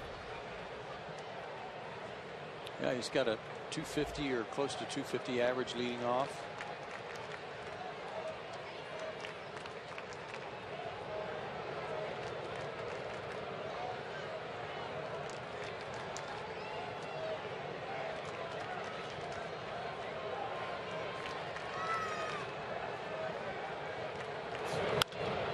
Line toward left center field. Soriano gets there.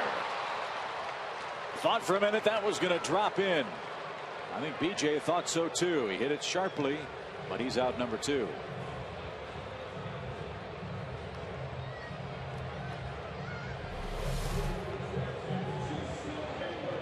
Looked like a sinker from Villanueva that he started up in the zone and got away with it.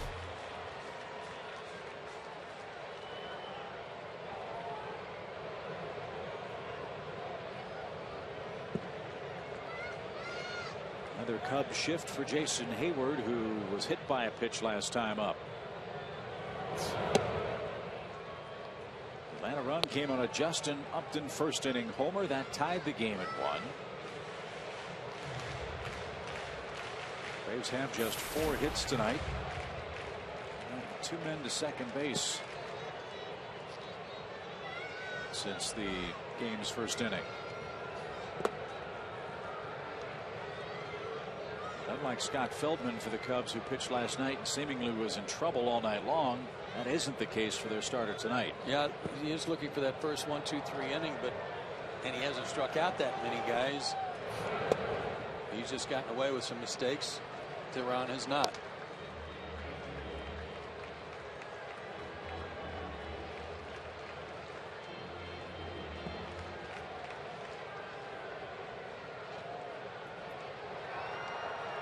Jason was taking 3-0 last night. I would guess he will be here too. Just try to get a guy on base. So he's aboard with 2 outs. There's a walk. And that's the second walk of the night for Villanueva. And Justin Upton with 1 swing of the bat could make a game of it here. All year long, Braves baseball on Fox Sports South is being presented by Academy Sports and Outdoors. The right stuff, the low price every day.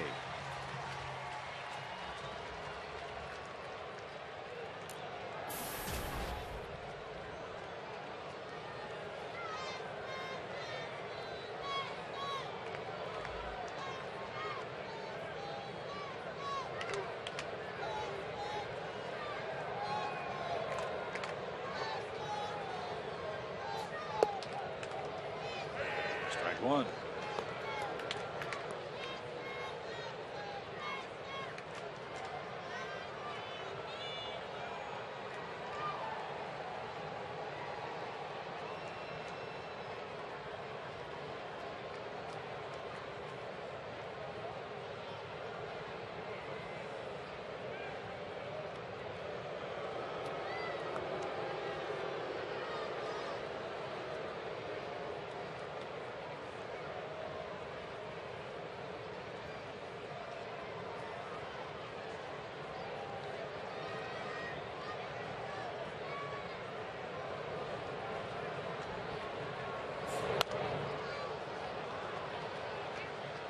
Boy, Justin can wait a long time, see the flight of the pitch longer than most before he reacts. Another high pitch that Villanueva was able to survive, but as we've talked about, Justin Upton has been deadly on low fastballs. That one was up.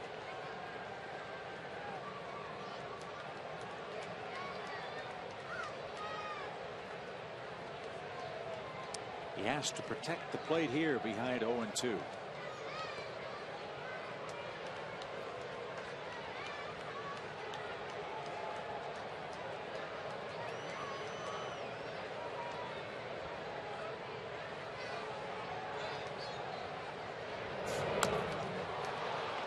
Spoiled that pitch.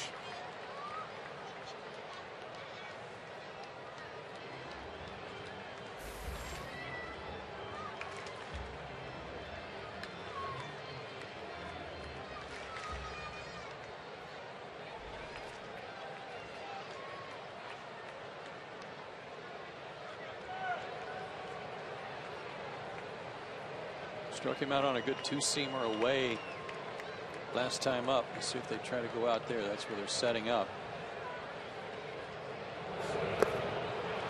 And Upton's down on strikes, and the Braves are out of luck in the 5th inning. We go to the 6th. Cubs 5, Braves 1.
Baseball is brought to you in part by Georgia Power, by Ram Trucks, and by AT&T.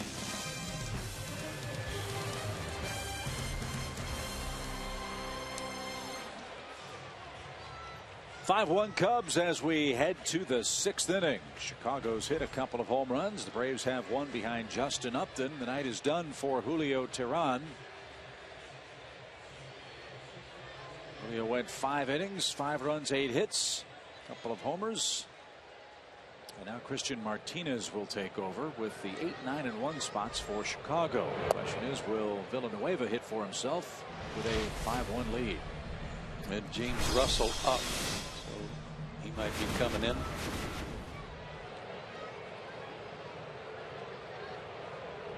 So Martinez the first to answer the call to the bullpen from AT&T and manager Freddie Gonzalez. Good numbers, the most versatile guy I would say down in the bullpen last year and the way he was used.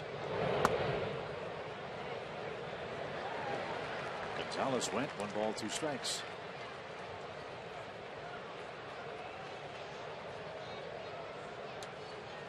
He can pitch you multiple innings of relief.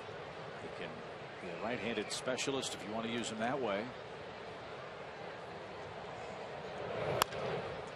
Bouncer up the middle. Pena. Slick play. Good stretch. Good result. 1 out. What you really like about Christian Martinez is if he goes multiple innings, he can do that on multiple days in a row. Yes, he can. Yeah, he can. He just give him the ball, and you never hear no from him when you ask 2 or 3 days in a row in terms of his availability.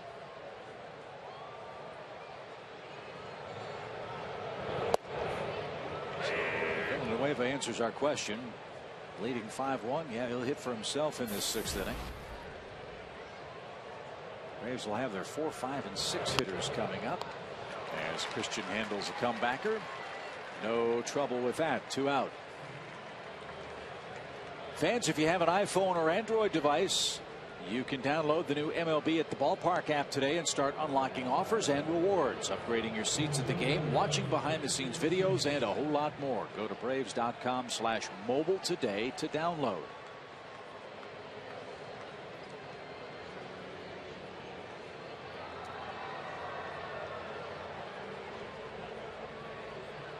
I don't know what we did without apps, you know, to kind of guide us through our day. Yeah.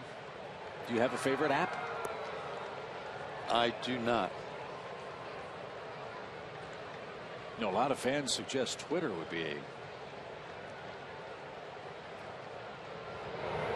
great app for you. Well, as you've told me so many times before, that's for twits. Right? I mean, that's what you call it, right? Or no? Is that? Well, let's just say some call it that. Oh, okay. As De Jesus hits, and Martinez fooled him with a good pitch. 1 ball 1 strike. I noticed Chipper was a twit last night. Well, that goes. I mean, is that what you say? Yeah, I don't know. Yeah. In his case, absolutely. Absolutely. But yeah, the mobile technology available for baseball fans, it's incredible. You can come to the ballpark with the At the Ballpark app.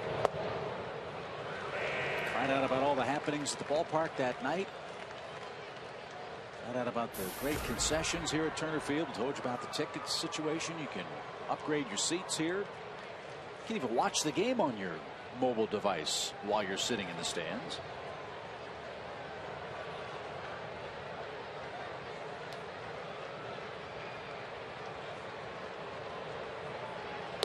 Which seems to me to kind of defeat the purpose. You're here to watch the game live. Why would you watch it on your phone while live at the game? But if that floats your boat, that's fine. I think it's cool that you're actually able to make calls on an iPhone. I think that's cool. Well, that's what you use it for, right? The 2-2 pitch. Slow roller right side. Uggla's got it. And Christian Martinez, an impressive inning of relief. Let's see if the Braves bats can find an app to solve Carlos Villanueva. They're down 5-1.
For our Home Depot tools from the dugout.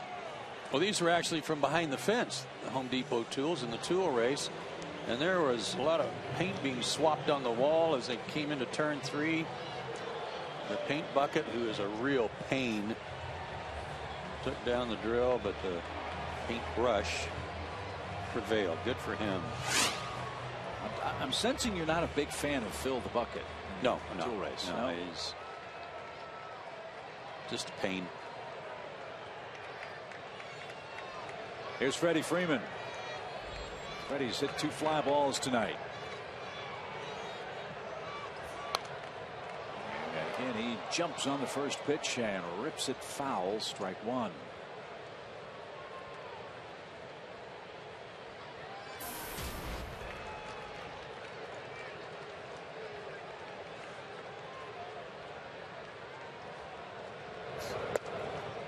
Freddie started the night tied for the National League lead in RBIs.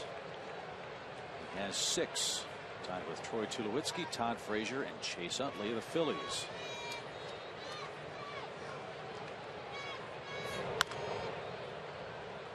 Yeah, despite the loss last night to the Royals, Chase Utley had another good game. He was 2 for 4. Carried home his good swing that he had here. He's a nice keepsake.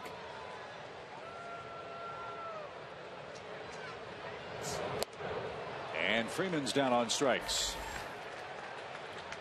5 of those for Villanueva. 1 out in the Braves' 6th.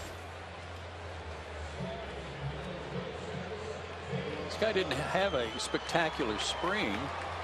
22 innings, 24 hits allowed, 9 earned runs, but he's certainly been efficient tonight.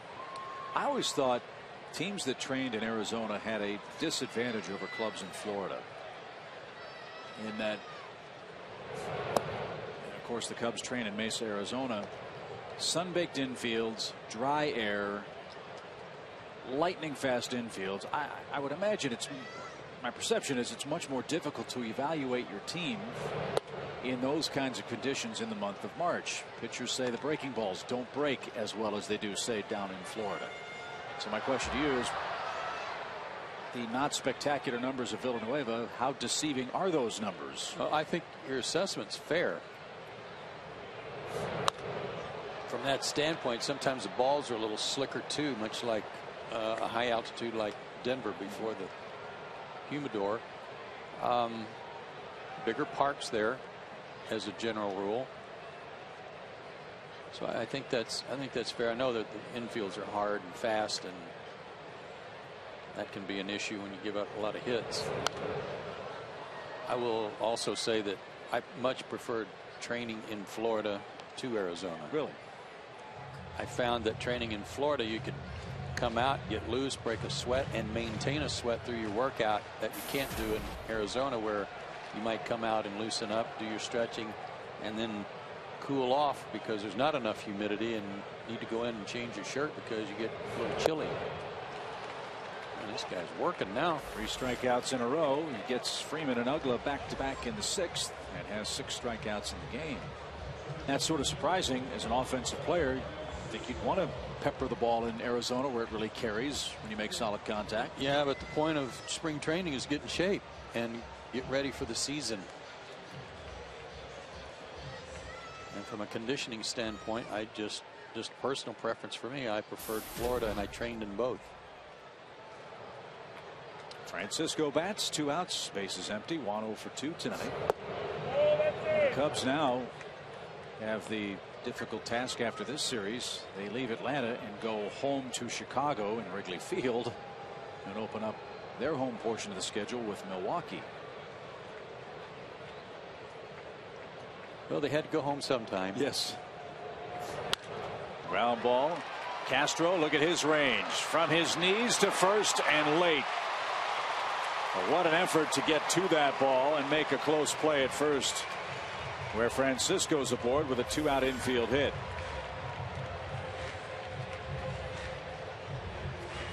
Braves only have 5 hits off of him. That's the first since Laird's flare to right field for that double. But even against the shift, he hit it right in between the fielders and able to leg it out. Castro, as we've said before, quite a player. And look how accurate that throw was from that position. Real good play, but Juan's at first and Laird's in the box. He's 2 for 2 tonight. And quick strike.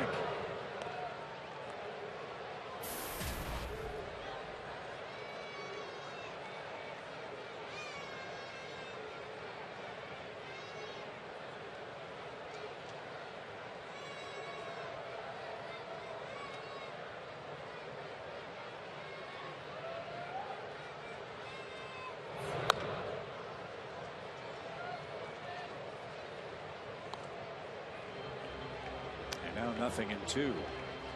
We wrap up the series with the Cubs here tomorrow afternoon. Tim Hudson and Jeff Samardzija pitch the finale. First pitch at 1:35, and then we're off to Miami and then to Washington.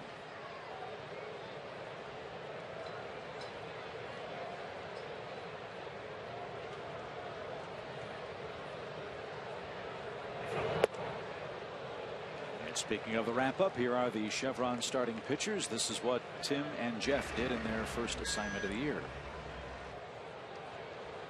8 innings of shutout ball for Samardzija. Throws hard.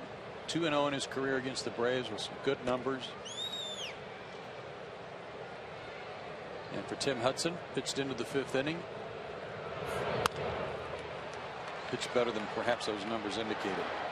Castro fields at short and takes care of Juan Francisco. This game moves to the 7th. Villanueva in command, leading 5-1.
Carry Elizabeth Morrow with us as well tonight, and she's got a very special Braves fan here at Turner Field.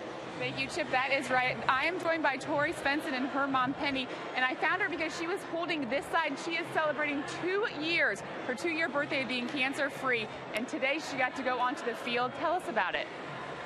It was amazing. I haven't gotten to see Dan Ugla. He is my fave player, and it was just so amazing to see him again. Penny, what does it mean to you, this whole experience? Goodness, I can't even truly express how much it means. There were so many nights we spent in the hospital that we literally, Tori and I, we would just watch the Braves and cheer the Braves on. She can be having the worst day, and she can see Dan on the TV, and she is beyond herself with excitement. Guys, thank you so much. I wanted to tell you, too, she met Dan originally in June of 2011. She had met Dan. They had talked during that slump back there in 2011, if you guys remember. After meeting Tori, he went on that 33-game hitting streak, and he said Tori was his inspiration. Very cool. And congratulations to Torrey. That's an amazing story. Fantastic. I can't. Nice play at third. Francisco and Freeman with the scoop held the bag somehow. I can't think of anything that would lift a guy and his spirits more than having a fan like that after all that Torrey's been through. That's a wonderful thing.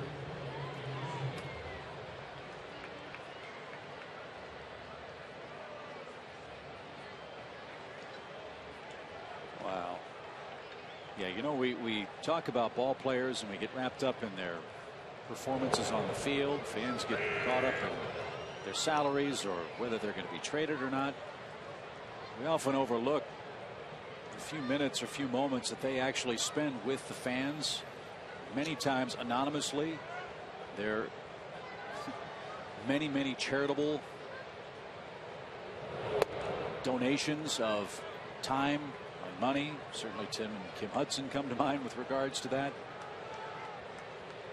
How great is it to see that Dan Uggla happy to embrace that role as a member of this ball club as Anthony Rizzo's bat's coming to life for the Cubs. He dumps the soft single into left field with one out.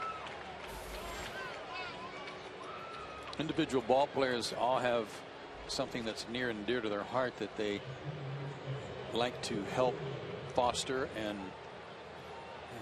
I think promote. But I mean, think about what the Braves do too. The leadoff luncheon Thursday was to help benefit the Atlanta Braves Foundation as a team, as an organization, and how many wonderful things they do through the course of the season to a lot of different segments of the community. Soriano with an inside out swing shoots this ball to right field. Rizzo will round second and take third, and Cubs runners are at the corners with one out in the seventh inning. Can't give him any more. Villanueva, the way he's worked so far through 6 innings, doesn't look like he's ready to buckle at all. And knowing you got to face Samardzija tomorrow, that's going to be tough duty for everybody. You just got to try to hold this as close as you can here and give the Braves a chance the last 3 innings. 10 hits now for the Cubs. Remember, they came in batting 133 as a team at the start of this game tonight. You knew that was going to change. You just hoped it wasn't tonight.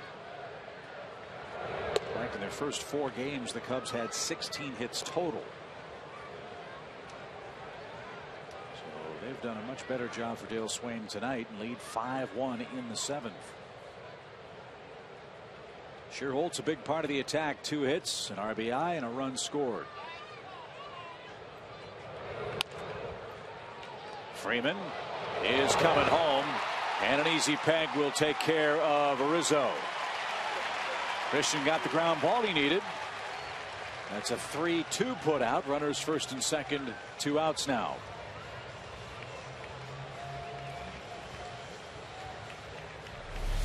Had to come home on this with Freddie holding the runner and being able to probably get a heads up from Dan Uggla that he was going, meaning the runner. Nice play by Freddie, who he himself possesses a very good throwing arm.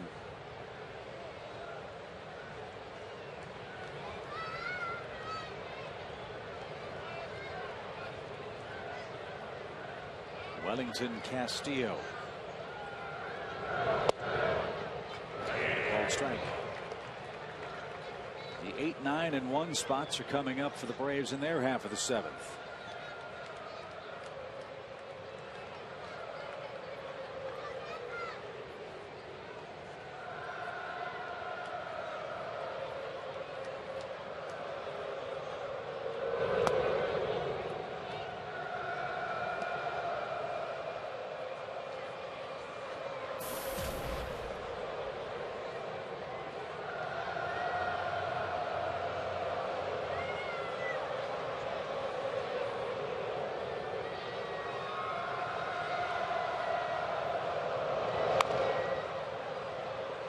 Slow roller foul, 1 ball, 2 strikes. Castillo took over behind the plate for the Cubs last year. Remember Giovanni Soto? He was one of the veterans that the Cubs unloaded at the trade deadline. He went down to Texas.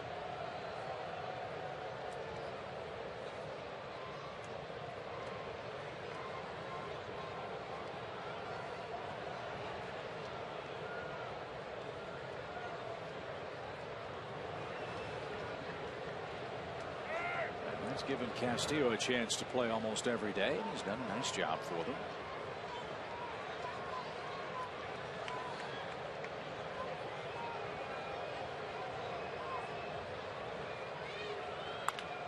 And a slow roller out toward Pena. He'll flick to Ugla at the bag in time, and Christian Martinez pitches out of 7th inning trouble. We head to the bottom of the 7th inning. Used to say this a lot in Chicago. Let's get some runs. It's 5-1, Cubs in front.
Coors Light freeze camp.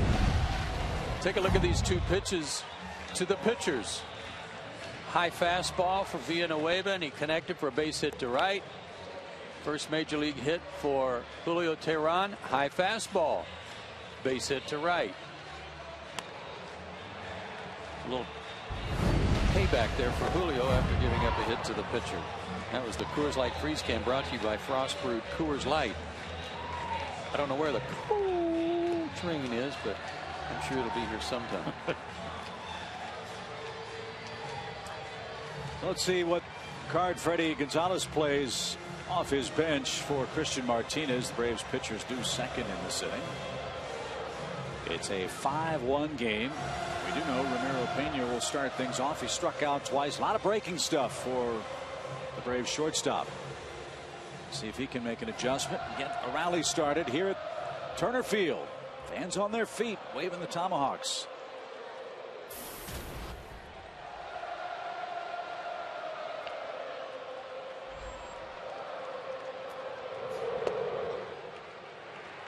Strike one.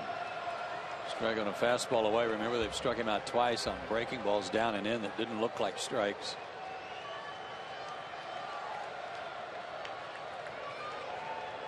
And they're going in there again. And Pena lines to third. What a play by Valbuena.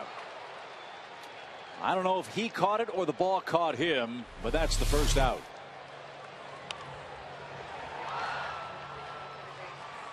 Laying in case he tried to bunt, and Ramiro almost lined one over him. Nice reactions.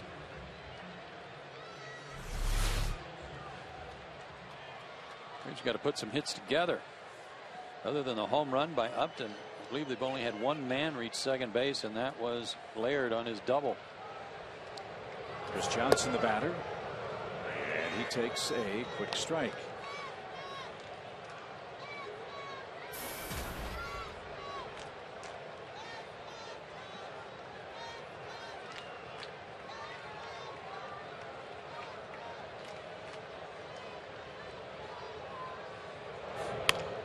Line to second.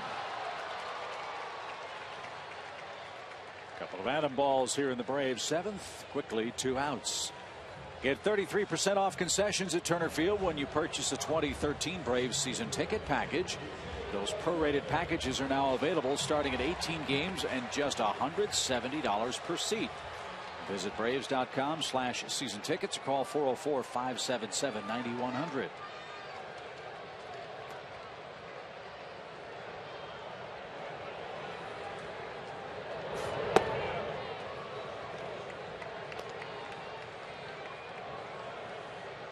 B.J. robbed of his first hit as a Brave with a line shot to left center his last time up. Nice play by Soriano.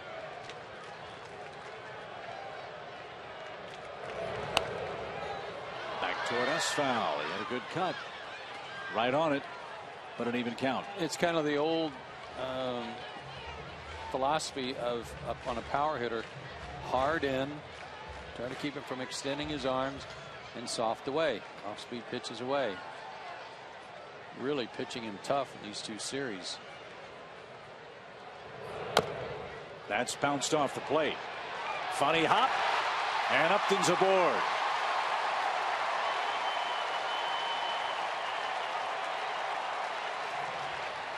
First Braves hit for B.J. Upton, we presume, and it comes with 2 outs in the 7th inning. Yeah, got to be that high a bounce. I don't think that Castro was going to get him, even with a clean play. And it is a hit. It's going to be, it appears, the last man that Villanueva faces tonight. That is the case. Cubs starter pitched a very, very effective ball game. He leaves with a 5-1 lead and turns it over to the Cubs pen here in the 7th inning.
Ball is brought to you in part by Toyota.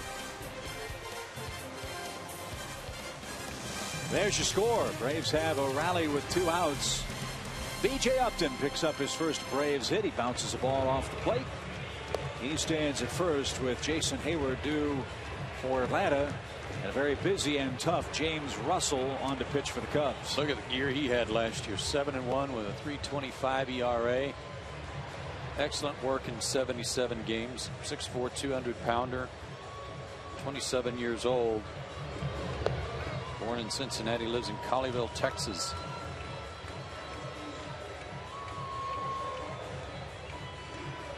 His 4th year in the big leagues. Yeah, he really was a jack of all trades last year for Chicago. What with all the closing problems that Carlos Marmol had, Russell even got to save a couple of games. High 80s to 90, 91 with his fastball. A lot of sliders to left-handed hitters, and a pretty good changeup. Lefty-lefty matchup with Hayward up there. Jason's popped out, walked, and has been hit by a pitch.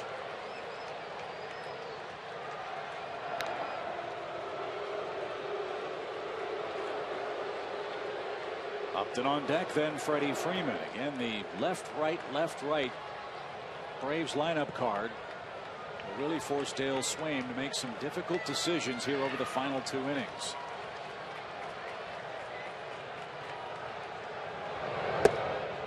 That's right there for a called strike. Jason's mindset here with 2 out and barring a hanging slider or something that he can turn on, probably should be to the left side of the diamond, just trying to stay on the pitch a little bit longer. A lot of room over there with only 1 fielder defending the left side. And there was the mistake. But I'm just basing it on how typically Russell works to lefties, trying to move the ball away. If he does that, he'll be pitching against his defense, as you said, with that left side of the infield to play with for Hayward.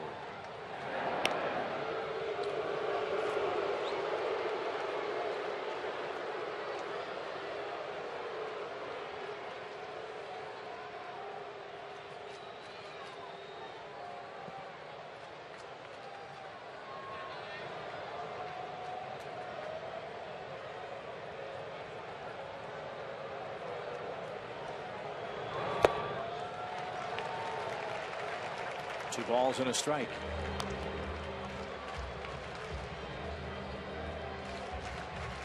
Upton's on deck.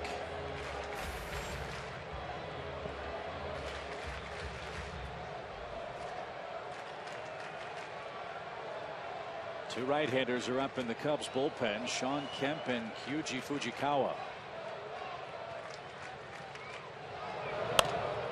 High fly toward right, but that's going to be playable. Nate Scherholtz has it, and that will retire the side. The Braves get an infield hit, nothing else in the 7th. On to the 8th we go. Cubs lead 5-1.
Uver's trivia question. Few more moments to think about it. Who's the only current National League reliever with more career strikeouts than the 673 earned by Carlos Marmol of the Cubs? Are we doing that now? No, we have been given a reprieve. We don't have to answer right away. We still have some time to think. Yeah, I'm only to the L's. Yeah, right. Right. Only 300 guys to get through, so it may take us a little longer than the last 2 innings. And our AT&T call to the bullpen will feature Anthony Favaro, and he's off to a terrific start out of the Braves bullpen. Yeah, already his 3rd appearance. He's looked sharp. 7, 8, 9 on the lineup card for the Cubs, and one of the villains tonight is the man up first. That's Luis Valbuena. He hit a solo home run off Julio Teheran back in the 4th inning that gave the Cubs a 2-1 lead that they have not given up.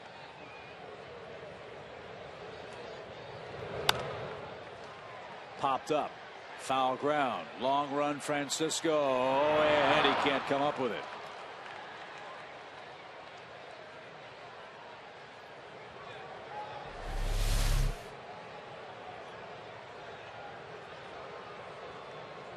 Almost got there. Good hustle.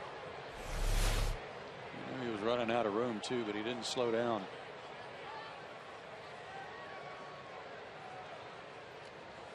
You know, we may have to resort to cheating to answer these questions. No, I am not going to give her the luxury of complaining that we're cheating. She who will not be mentioned by name, of course. As Valbuena tries to split the gap in left center field. B.J. Upton over quickly, cuts it off, and holds Valbuena to a long single. Nice play. 2-hit night for the Cubs third baseman.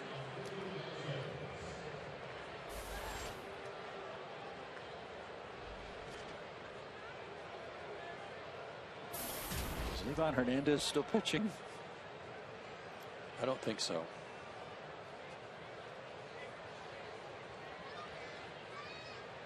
Here's Gonzalez.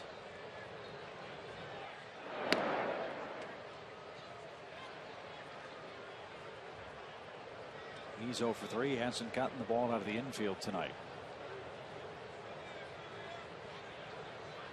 He's grounded out to second, third, and short. Anthony wouldn't mind another ground ball here for the Braves could turn 2. Showed bunt. Nearly got hit.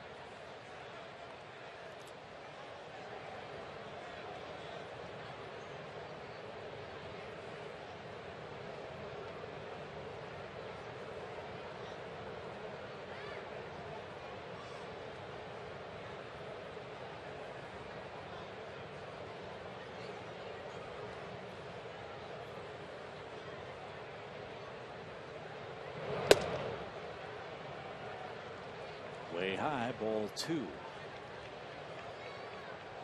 Hardest pitch to bunt, in my opinion. That good live fastball, just make it hard on him by throwing it in there about bell tie and see if he can get it down, soften it.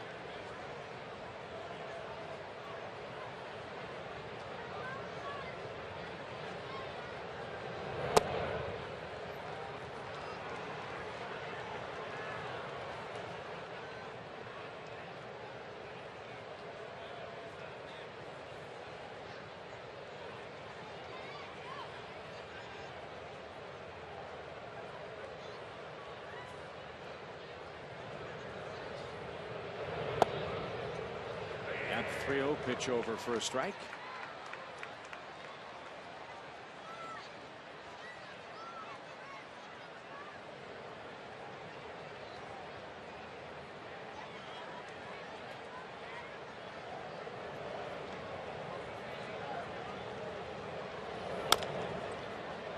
And that's foul past third. Now 3-2.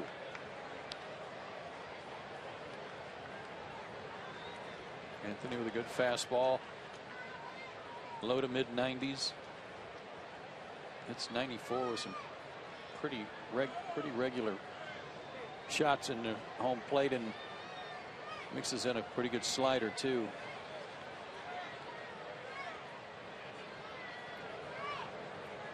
Runner goes line past Dan Uggla. He was the cover man. That's a bad break for the Braves.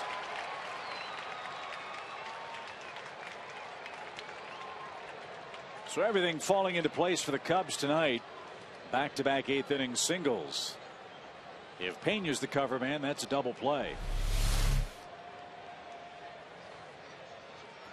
See Dan move with the runner moving, and he got screened a little bit too by the umpire as he was breaking toward the bag. And a good piece of hitting by Gonzalez. So Steve Clevenger will come on and pinch hit.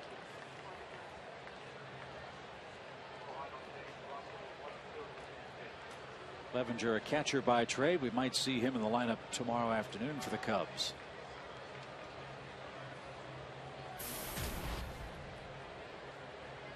So Villanueva goes 6 2/3 for Chicago. James Russell goes a third of an inning tonight. Braves will see a third Cub hurler when this game goes to the bottom of the 8th.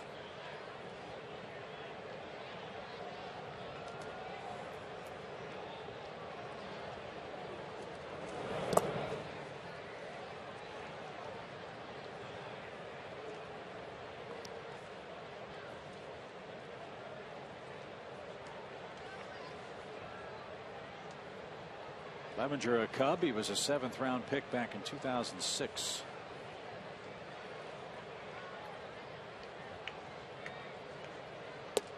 He always was a good hitter in the minor leagues. He had a .300 career batting average down in the Cubs minor league system at .309 overall.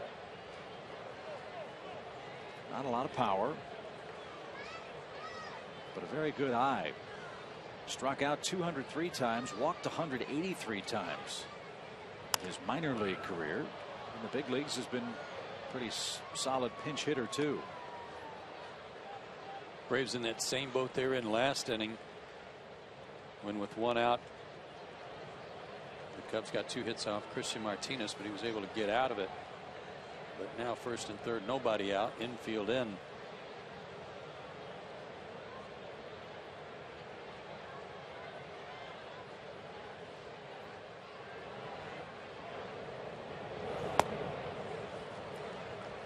And 1. And Anthony pitching behind in the count.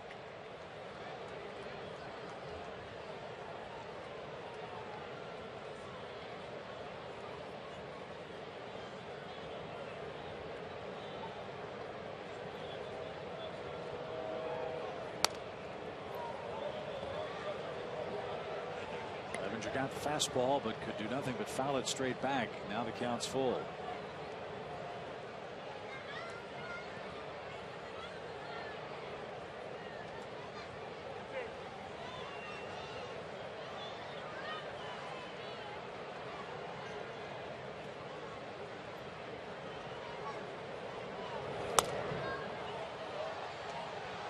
See why he didn't strike out much in the minor leagues. He's putting the bat on the ball, trying to put it in play somewhere with guys on base, and especially the runner at third and less than 2 outs.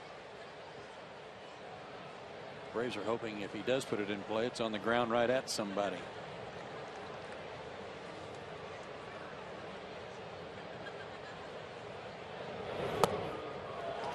The bases are loaded with nobody out.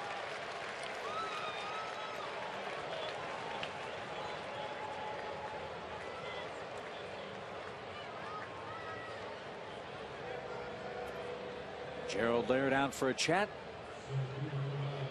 And Chicago a chance to blow this game open, up 5-1. And now the top of their batting order.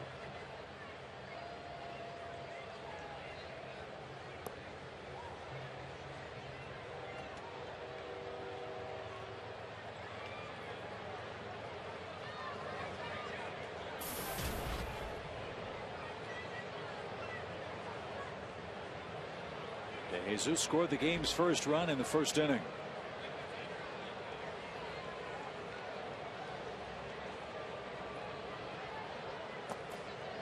Yes, he did. You're right. Strike 1.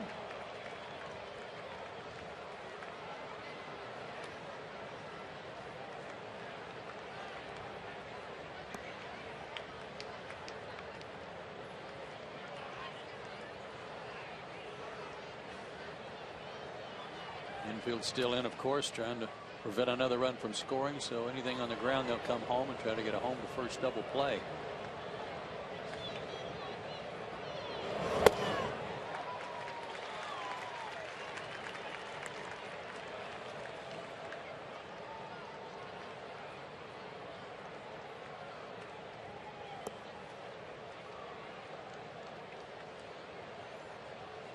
Valbuena, Gonzalez, and Clevenger, the Cubs runners.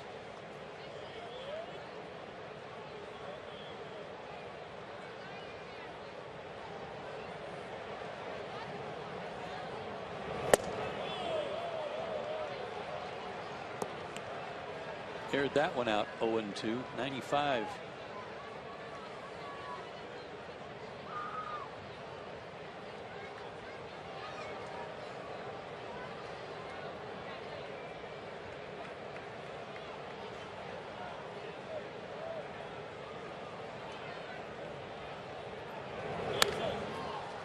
Broken bat roller. Ugla's got to hurry home, and just in time.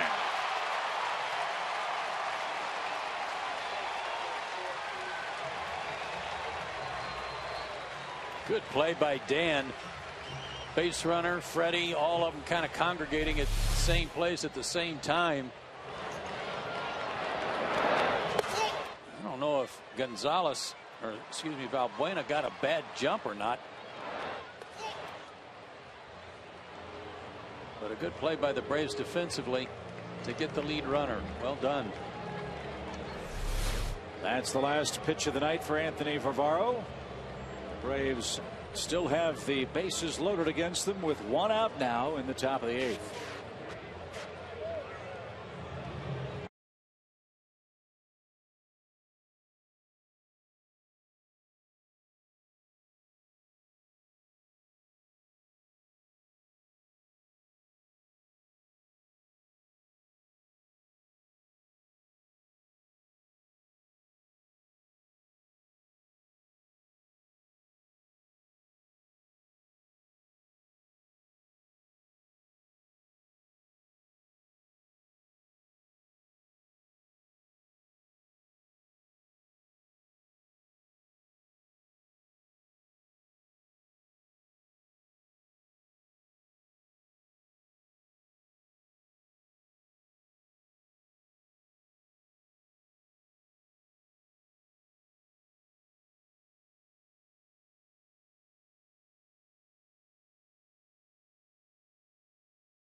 In the top of the 8th inning, and yet another AT&T call to the bullpen. This will be answered by Corey Guerin, a man the Braves call on when they need a ground ball.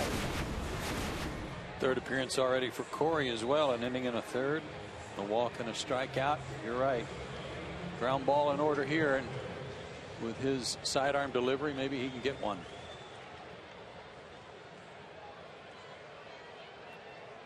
Starlin Castro, the batter, 1 for 4 with a run scored tonight.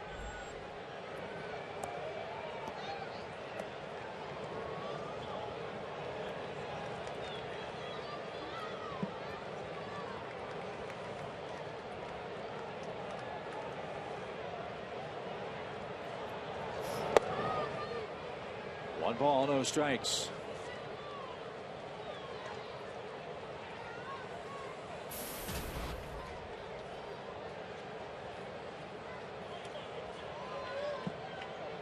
Cubs as a team have broken out of their early season slump. 12 hits. And 16 all year before tonight. Now the count even, a ball and a strike. Joe mentioned the remarkable stat on Starlin Castro last night. In his second full major league season, became the first player in the history of the Cubs to play shortstop in every game of a season. And they have had some great players play shortstop. He's the first to answer the bell all 162 times. He had a good collection of extra base hits too. The first guy to steal a bunch of bases, triples, doubles, right? Yeah, Sammy Sosa, the last guy, with 75 RBIs and 25 stolen bases. That was in the notes today. And the other note, the only player in the majors with 10 homers, 10 triples, 25 steals, and 75 RBIs. And now a fly ball to center. BJ comes on, makes the knee-high catch. And he dares the Cubs to try to challenge his arm. And Gonzalez retreats to third. That's the second out. Well, had Gonzalez known he was going to bobble it after he caught it, he would have scored easily. but he didn't know that, and from such short range he wasn't going to test the arm of B.J. Upton. Watch, after he catches it, gets ready to throw it, and as he's making the transfer, bobbled it a little bit. And Gonzalez bluffed, but didn't go. Wisely so. So here's Rizzo. He murdered a hanging breaking ball in the 5th inning. 2-run homer.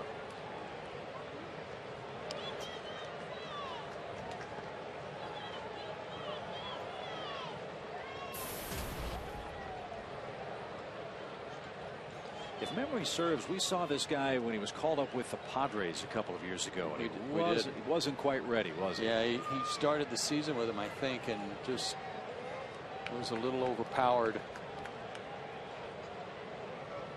Got sent back because he was part of the big deal from the Red Sox to the Padres for Adrian Gonzalez. Correct. So he had a little bit of a disappointing beginning for the Pods. Good pitch.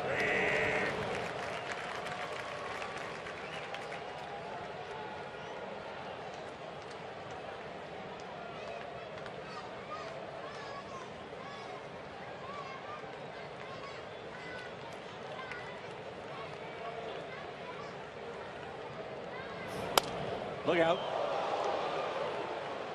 Lined over the Cubs dugout.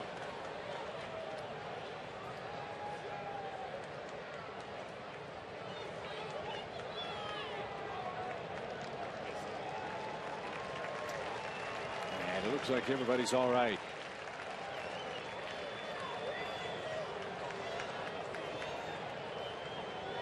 One ball, 2 strikes.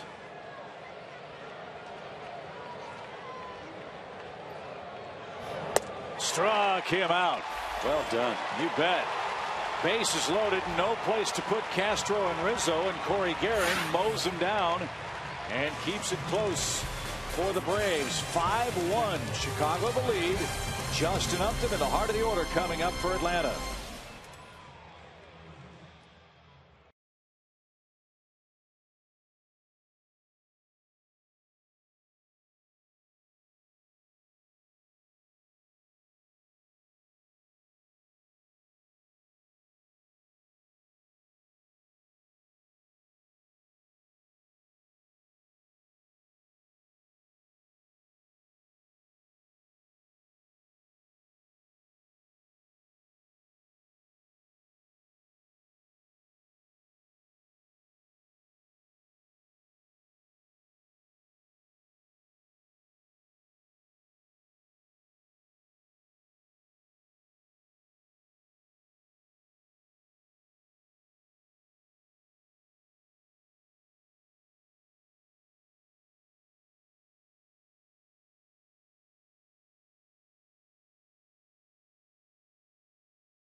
League Baseball has taken place this year with the influx of players from Japan.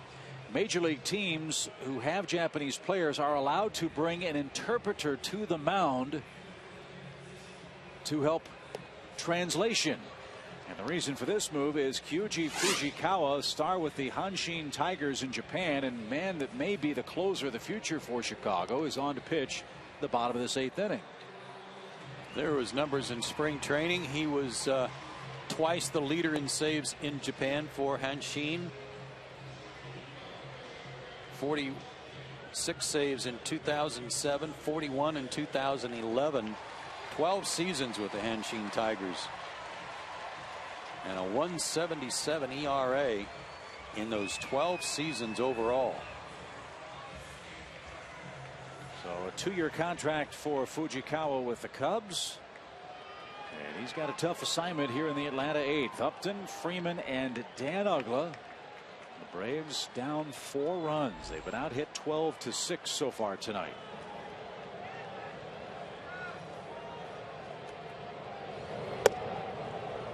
Like so many of the pitchers who come over from Japan, that momentary pause at the top of their delivery. His fastball is in the high 80s, low 90s. He's also supposed to have a very good split finger pitch.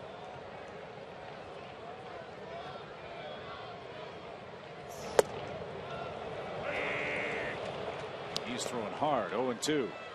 Yeah, I'd say that scattering report was a little off. That last pitch at 94.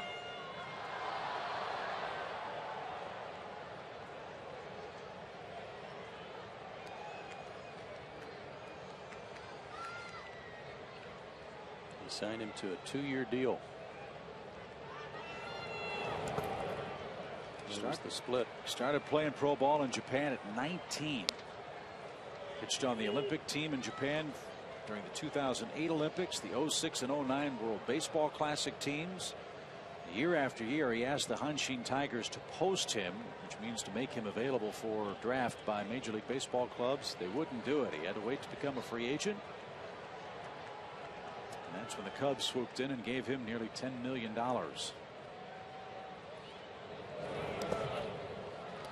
Upton took that low. 2 balls, 2 strikes. If he can do what they hope he can do, and that's pitch like he did in Japan at the end of ball games, that gives them a little flexibility come trade deadline if somebody comes knocking for Marmol and needs a closer.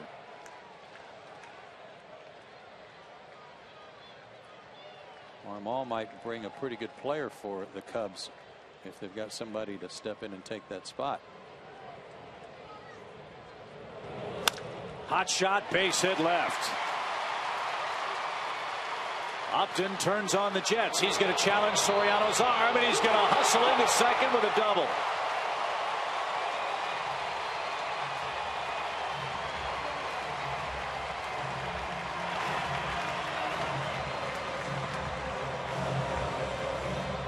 There's a good start to the inning.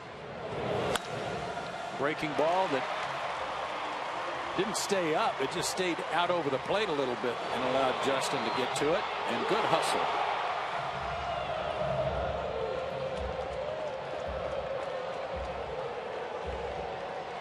So an excellent start to the 8th inning. Here's Freeman. Freddie is 0 for 3 tonight.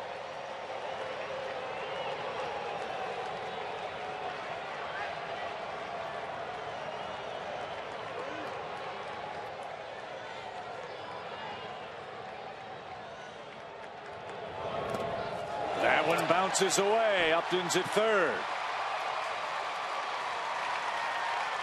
You know, these last 2 innings defensively for Atlanta could prove to be big innings by holding the Cubs off. Held them scoreless in the 7th. They had the bases loaded, nobody out in the 8th, and didn't score. So a couple of runs of the Braves don't have to get back. But if you do get a couple of runs here and you hold him in the top of the 9th, knowing how shaky Carlos Marmol has been even this season for the Cubs, you still feel like you have a great chance to come back on this bullpen. Yeah.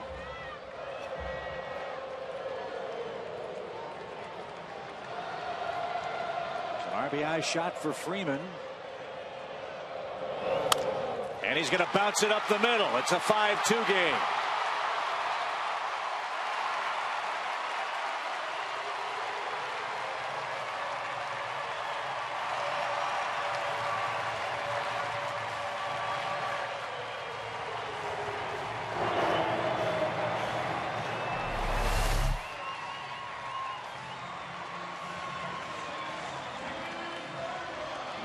Freddie did on that swing, but he grabbed at his side as he followed through on the swing. That is not a good sign.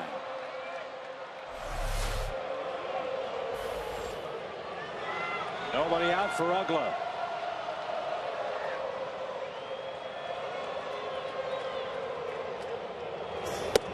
Ooh, what a cut.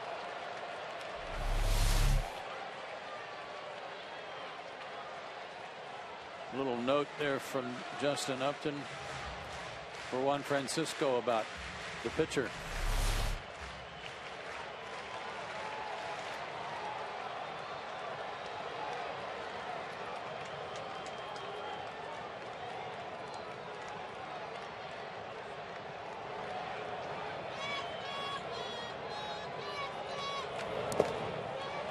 Freeman had to deal with enough pain and misery last year.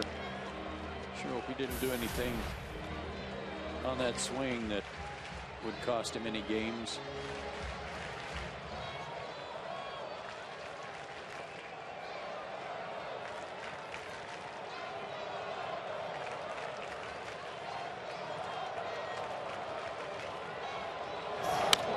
Base hit to right by Ugla. That was a thing of beauty. Telling you, with all these shifts, hitters that don't try to beat the shift are making a big mistake.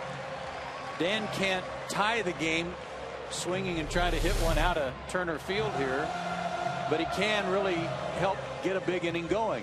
And he just kind of stuck his bat out here, almost like an inside-out swing.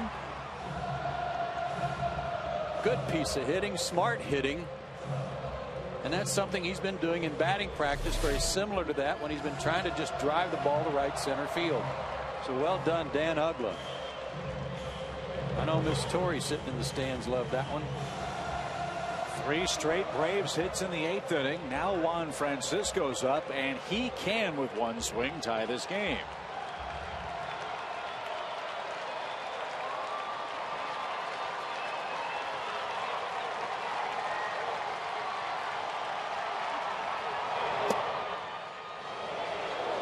Took a strike.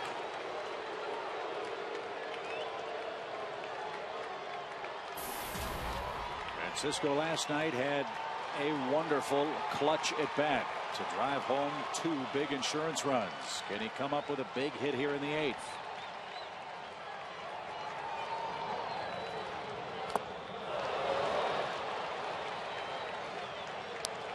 That might have been his A1 split finger right there. Good one.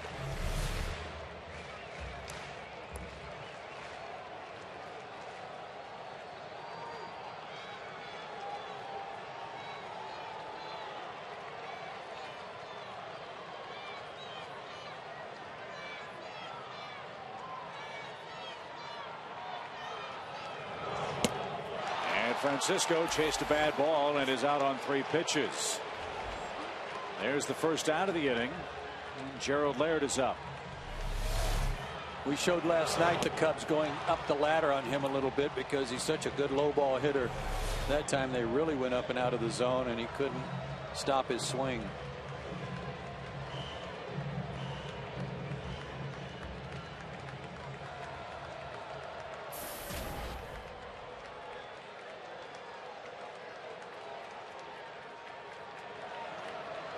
Laird's had a good night tonight. He's 2 for 3.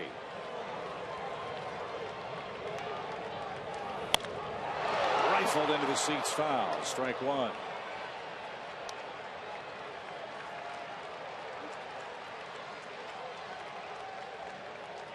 Well, if nothing else, with this rally in the 8th inning, the Braves are going to turn the lineup over and have their top of the order hitters come up at some point in the 9th inning. And again, with Marmol and his wildness, you like the chances. Another run or 2 here wouldn't hurt, though. Yeah. He's only got 1 out.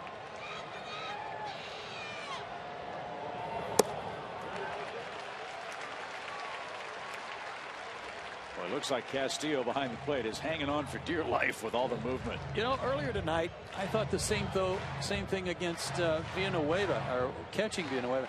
He seemed to be having a little trouble picking up the ball. I thought, well, maybe his ball's moving all over the place, but he was doing a lot of stabbing and grabbing back there earlier tonight.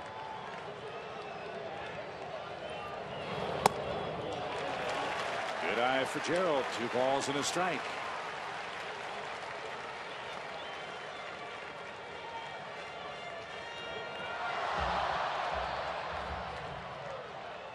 Freeman singled home Upton. He's at second. Dan Douglas singled to right. He's at first with one out.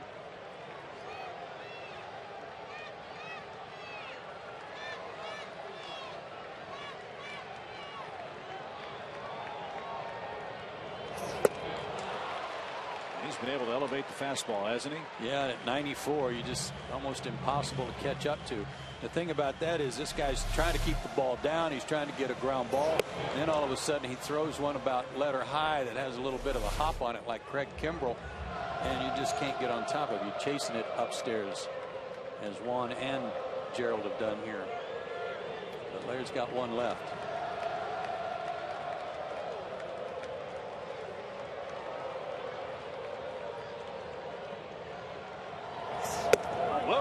Up and in, 3-2. Tried it again.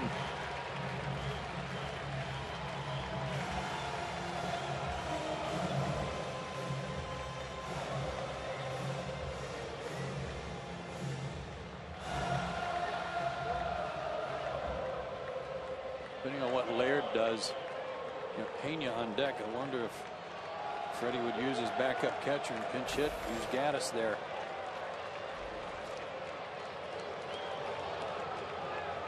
Braves also have Reed Johnson and Andrelton Simmons. I'm sure Freddie would like to avoid using Simmons if possible. He's got the fastball. He's got the split. Let's see what he chooses with a full count.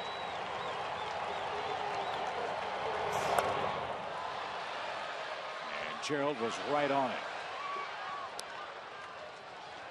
This guy's throwing hard.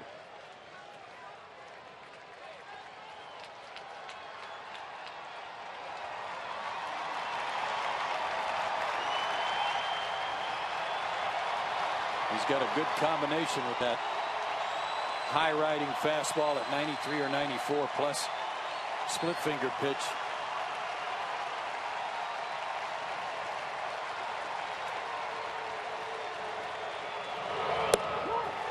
Ball four, they're loaded.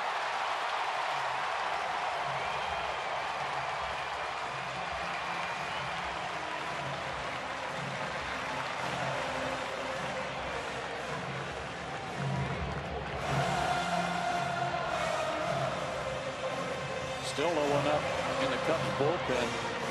See if that changes as Chris Bosio goes out with the interpreter. Buy some time.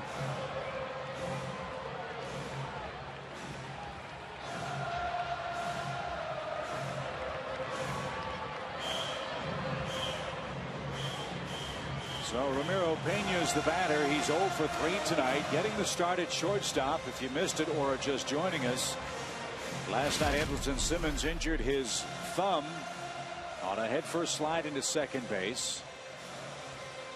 Freddie Gonzalez termed that injury a sprain before the game tonight.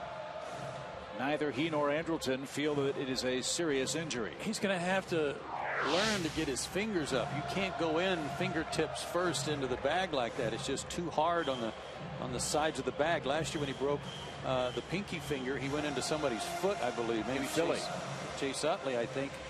But you're going to have to get those fingertips up so that when you go into the bag, you're not jamming your hand into it. So after that very long meeting with Chris Bosio and the interpreter, Fujikawa is ready to go with Pena in the box. Bases loaded, run in, one out. Braves 8th.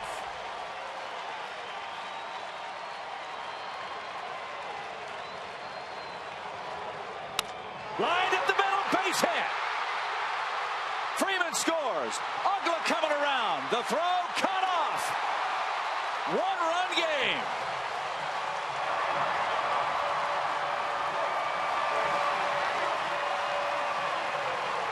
So like me, how many of you at home thought that there'd probably be a pinch hitter for Pena? So much for what we know. I mean, lace this fastball right back at him. Looked bad earlier tonight on some breaking pitches. Got a fastball to handle and comes through. Nicely done, Ramiro. And now a chance for some sweet revenge for Reed Johnson, a former Cub. 3 runs are in the 8th inning, and Johnson will pinch hit for Corey Guerin. The Braves are down a run. Remember, you've got a catcher running at second, Pena a fleet-footed runner at first.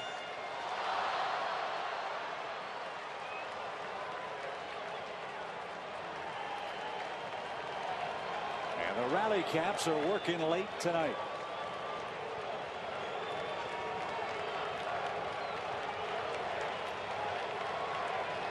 Reed Johnson more pinch hits last year than any other player.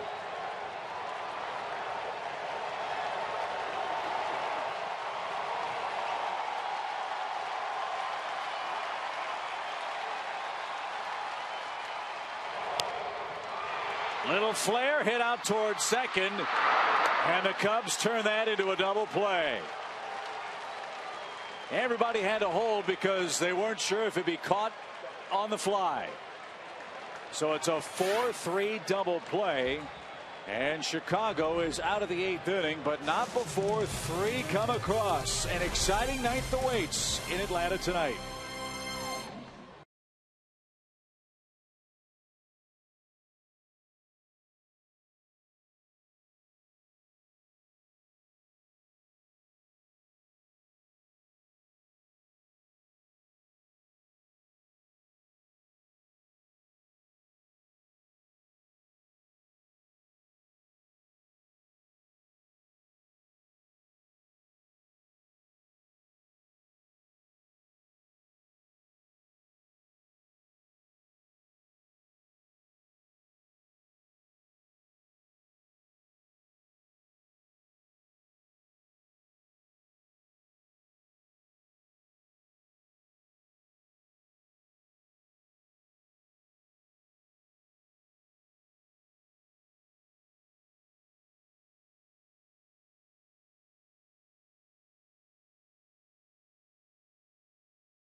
Certainly given the Braves offense its well-deserved due this year, but let's not forget about how well this ball club has pitched in the first 4 games of this season.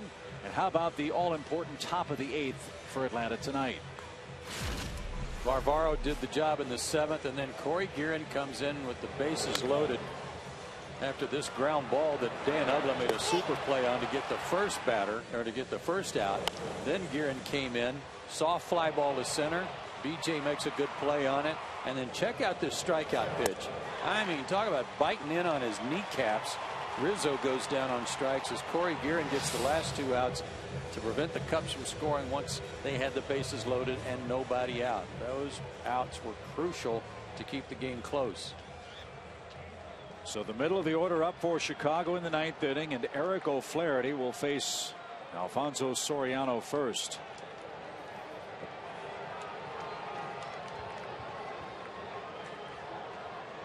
Soriano's been on base 3 times tonight. Has 1 hit that came in the 7th.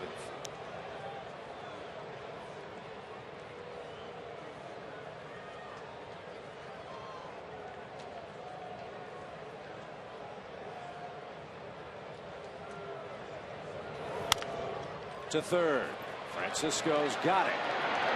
Guns him out. 1 down. All right, Joe. I think you got through the W's.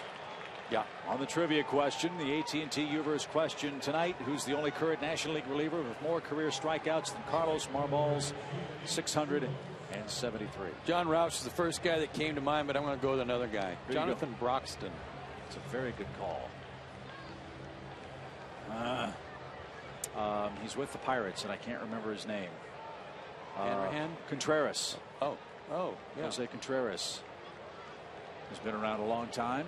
Joel Hanran's gone from the Pirates, come to think of it. And let's see if we're on the board.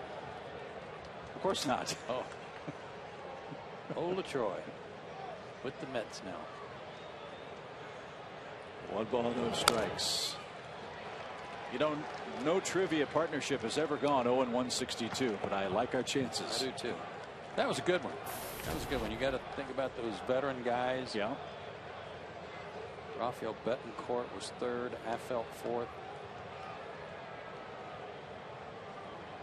My guy was 11th. Our guy's probably nowhere to be found as you look at Carlos Marmol. I don't see him on the list, and I'm down to 75 of them. Not surprising.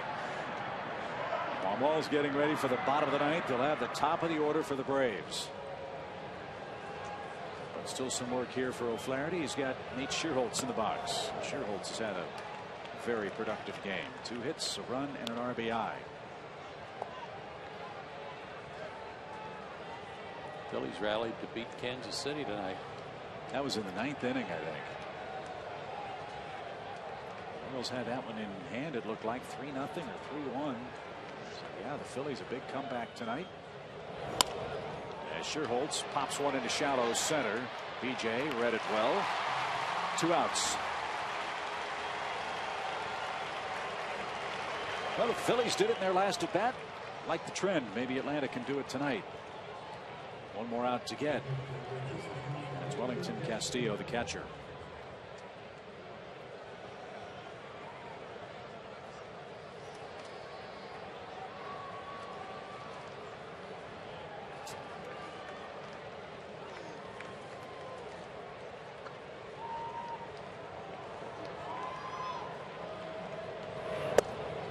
Good pitch. Good movement at 90. Eric was battling some leg problems in spring training, but Braves were wise to hold him out until he got ready.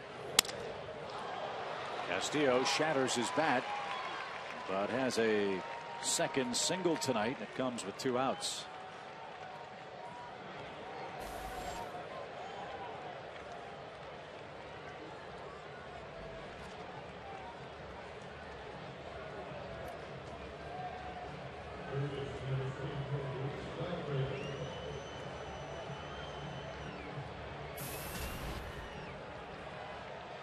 Luis Valbuena has homered and singled in 4 trips.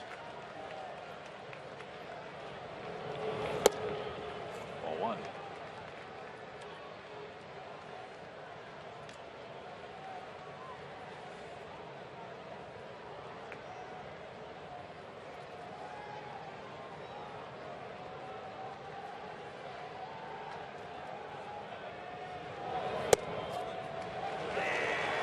Him leaning away.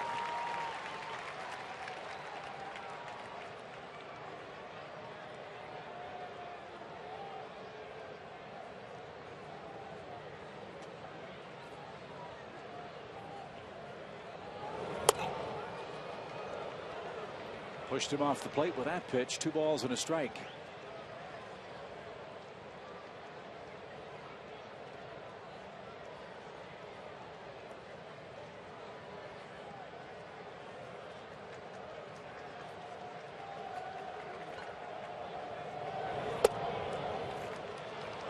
Upstairs, 3-1.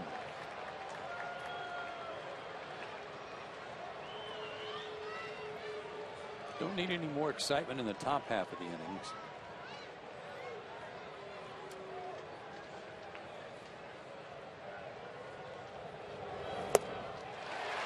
Delayed steal. Laird's throw to second is a little late. Oh, Pena thought he got the tag down.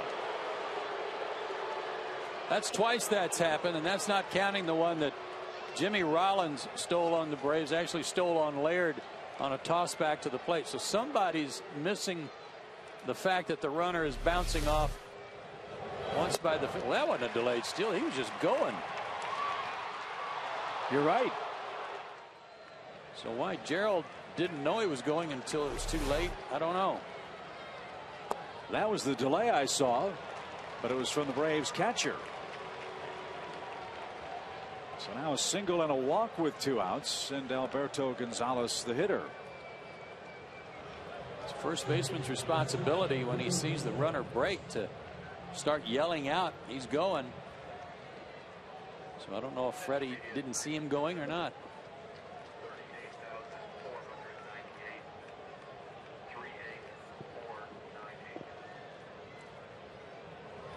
So no more drama, Eric. Strike 1 for Gonzalez.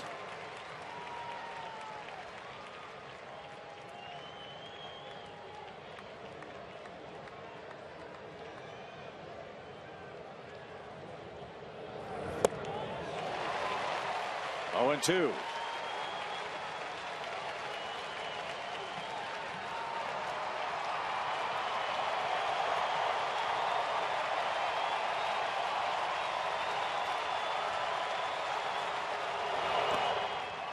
Good stop.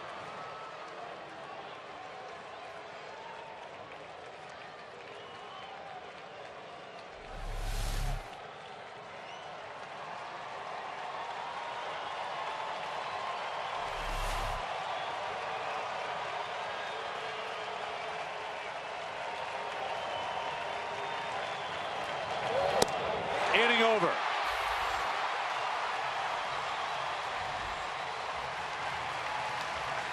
The top of the order is coming up for Atlanta in the bottom of the 9th inning. 5-4 is your score. Can the Braves get to combustible closer Carlos Marmol? We'll find out in a minute.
Fantastic finish in Atlanta tonight. It's a 5-4 Chicago lead, and the top of the order coming up for the Braves to face Carlos Marmol, who when he's good is as good as anybody, and when he's not, he can walk the ballpark. Well, check it out. Last year, 55 innings, 45 walks, and oh, by the way, 72 strikeouts too. But it just depends on what day it is. You can come in and retire the side on 9 pitches and get 3 strikeouts, or it can be a labor for him like it was in Pittsburgh a couple of days ago when he was lucky to escape. So far on the year, 2 games, 1 1/3 innings, 4 hits, 3 runs, a hit batter, and 2 walks. So we'll see which Marmol shows up tonight. The one thing you got to do in a 1-run game with him out there is make sure he throws you a strike. Don't do him any favors early in the count.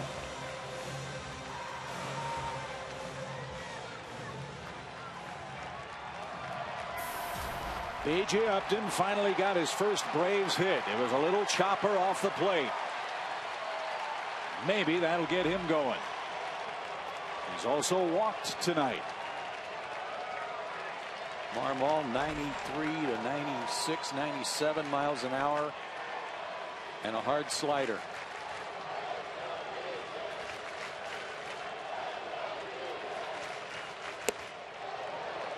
There's the fastball.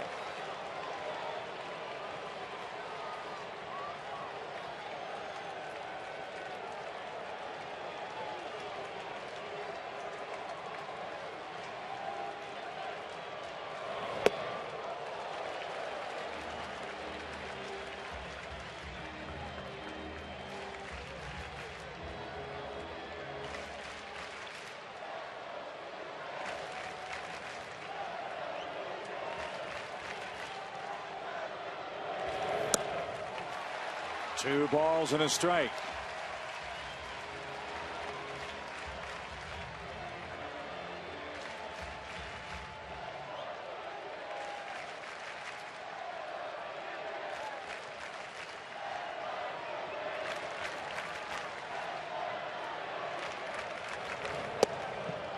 He laid off.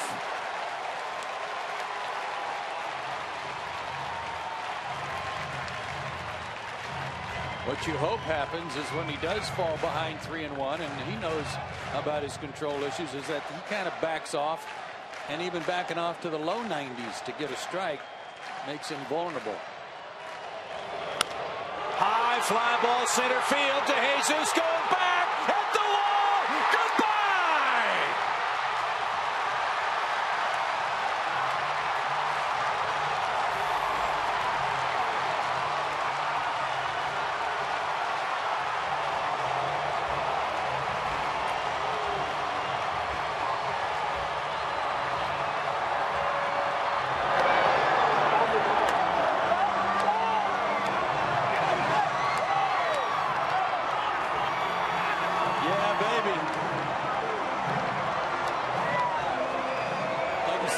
Maybe that infield hit will get him going.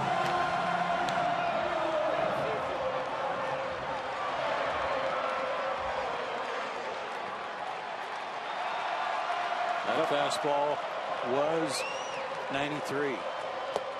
The Braves have come back with 3 in the 8th and 1 in the 9th. B.J. Upton's first homer as a Brave ties this game 5-5 and nobody out.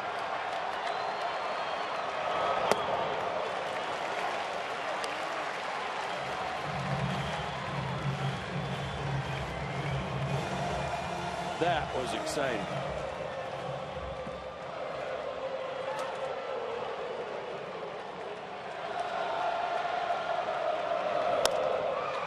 Jason pops one up left side. That'll hit the seats. Jason's got something going on right now in his swing that's tying him up. And I think it's at front hip a little bit, but he's not able to get the barrel out there and let his hands work. He's kind of getting his that bottom hand, his elbow still a little bit bent, trying to get the bat through, and it's like a block.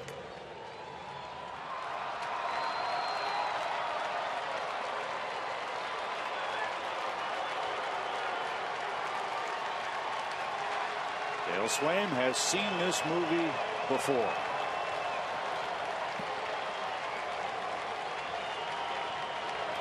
One ball and 2 strikes. That's launched to left, but Soriano over a couple of steps. 1 out.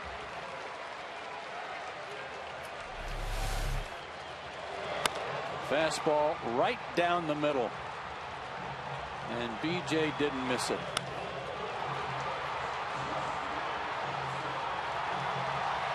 Well, that was not a cheapie. Not to that part of the ballpark, and not 4 or 5 rows up. Brother Justin knew it. Now he's got a chance. He was on the receiving end of the big handshake after the homer. And he's been on the giving end too, because Upton's hit 4, including a first inning shot tonight.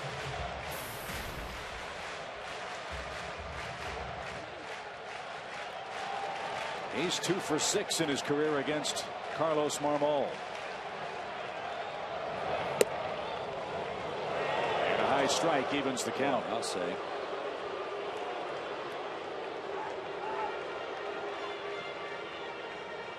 Upton tied with Fred McGriff for the most homers through his first 5 games in a Braves uniform.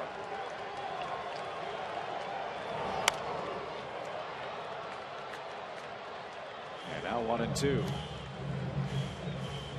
Marmol last year in 55 innings, only 4 home runs allowed.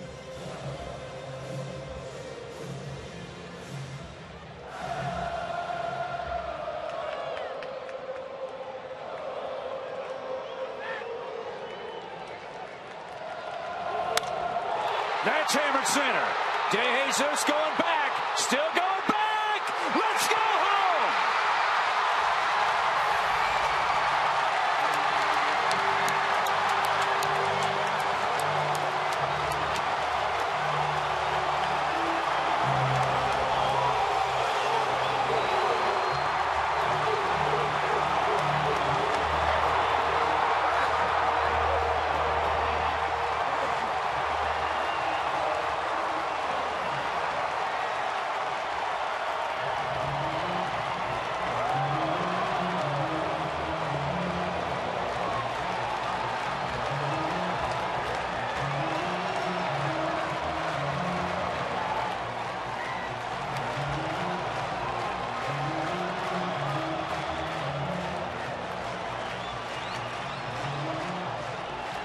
What a finish to this ball game.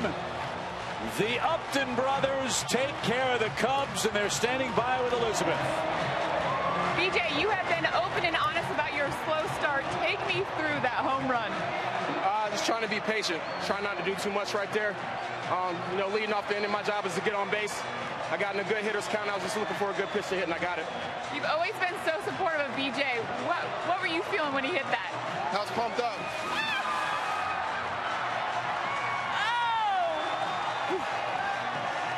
I was pumped. He was struggling out the gate, and pick us up in a big game like this, I couldn't be happier. Down 5-1 in the 8th, and then 5-4 in the 9th. Where was the turnaround? I think we got some momentum going in the 8th. Scoring a run, chipping away, and once we start chipping away, we didn't stop. How do you keep this going and close out the Cubs? Just keep playing. Keep doing the little things. Stay in the game. We stay in the game late. Easily we could have folded, but we pieced some things together and got something going and carried it into the 9th. Congratulations to both of you. Thank you. Guys, no better way to be initiated than that Powerade bath. No way, you're right.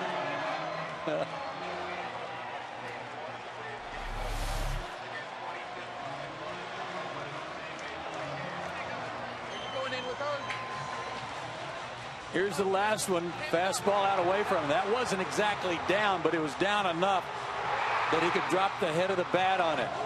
That was 95, I believe, to dead central. He thought he got it, then he wasn't sure, and then he knew he got it. Boy, oh boy, does he generate some bat speed. Great hands, terrific hip turn, great leverage, and that short, quick follow through. 2 homers tonight. Unbelievable.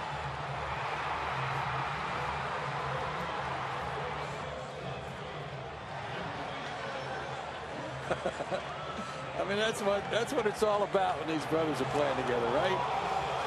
Man, oh man. And we've said it before.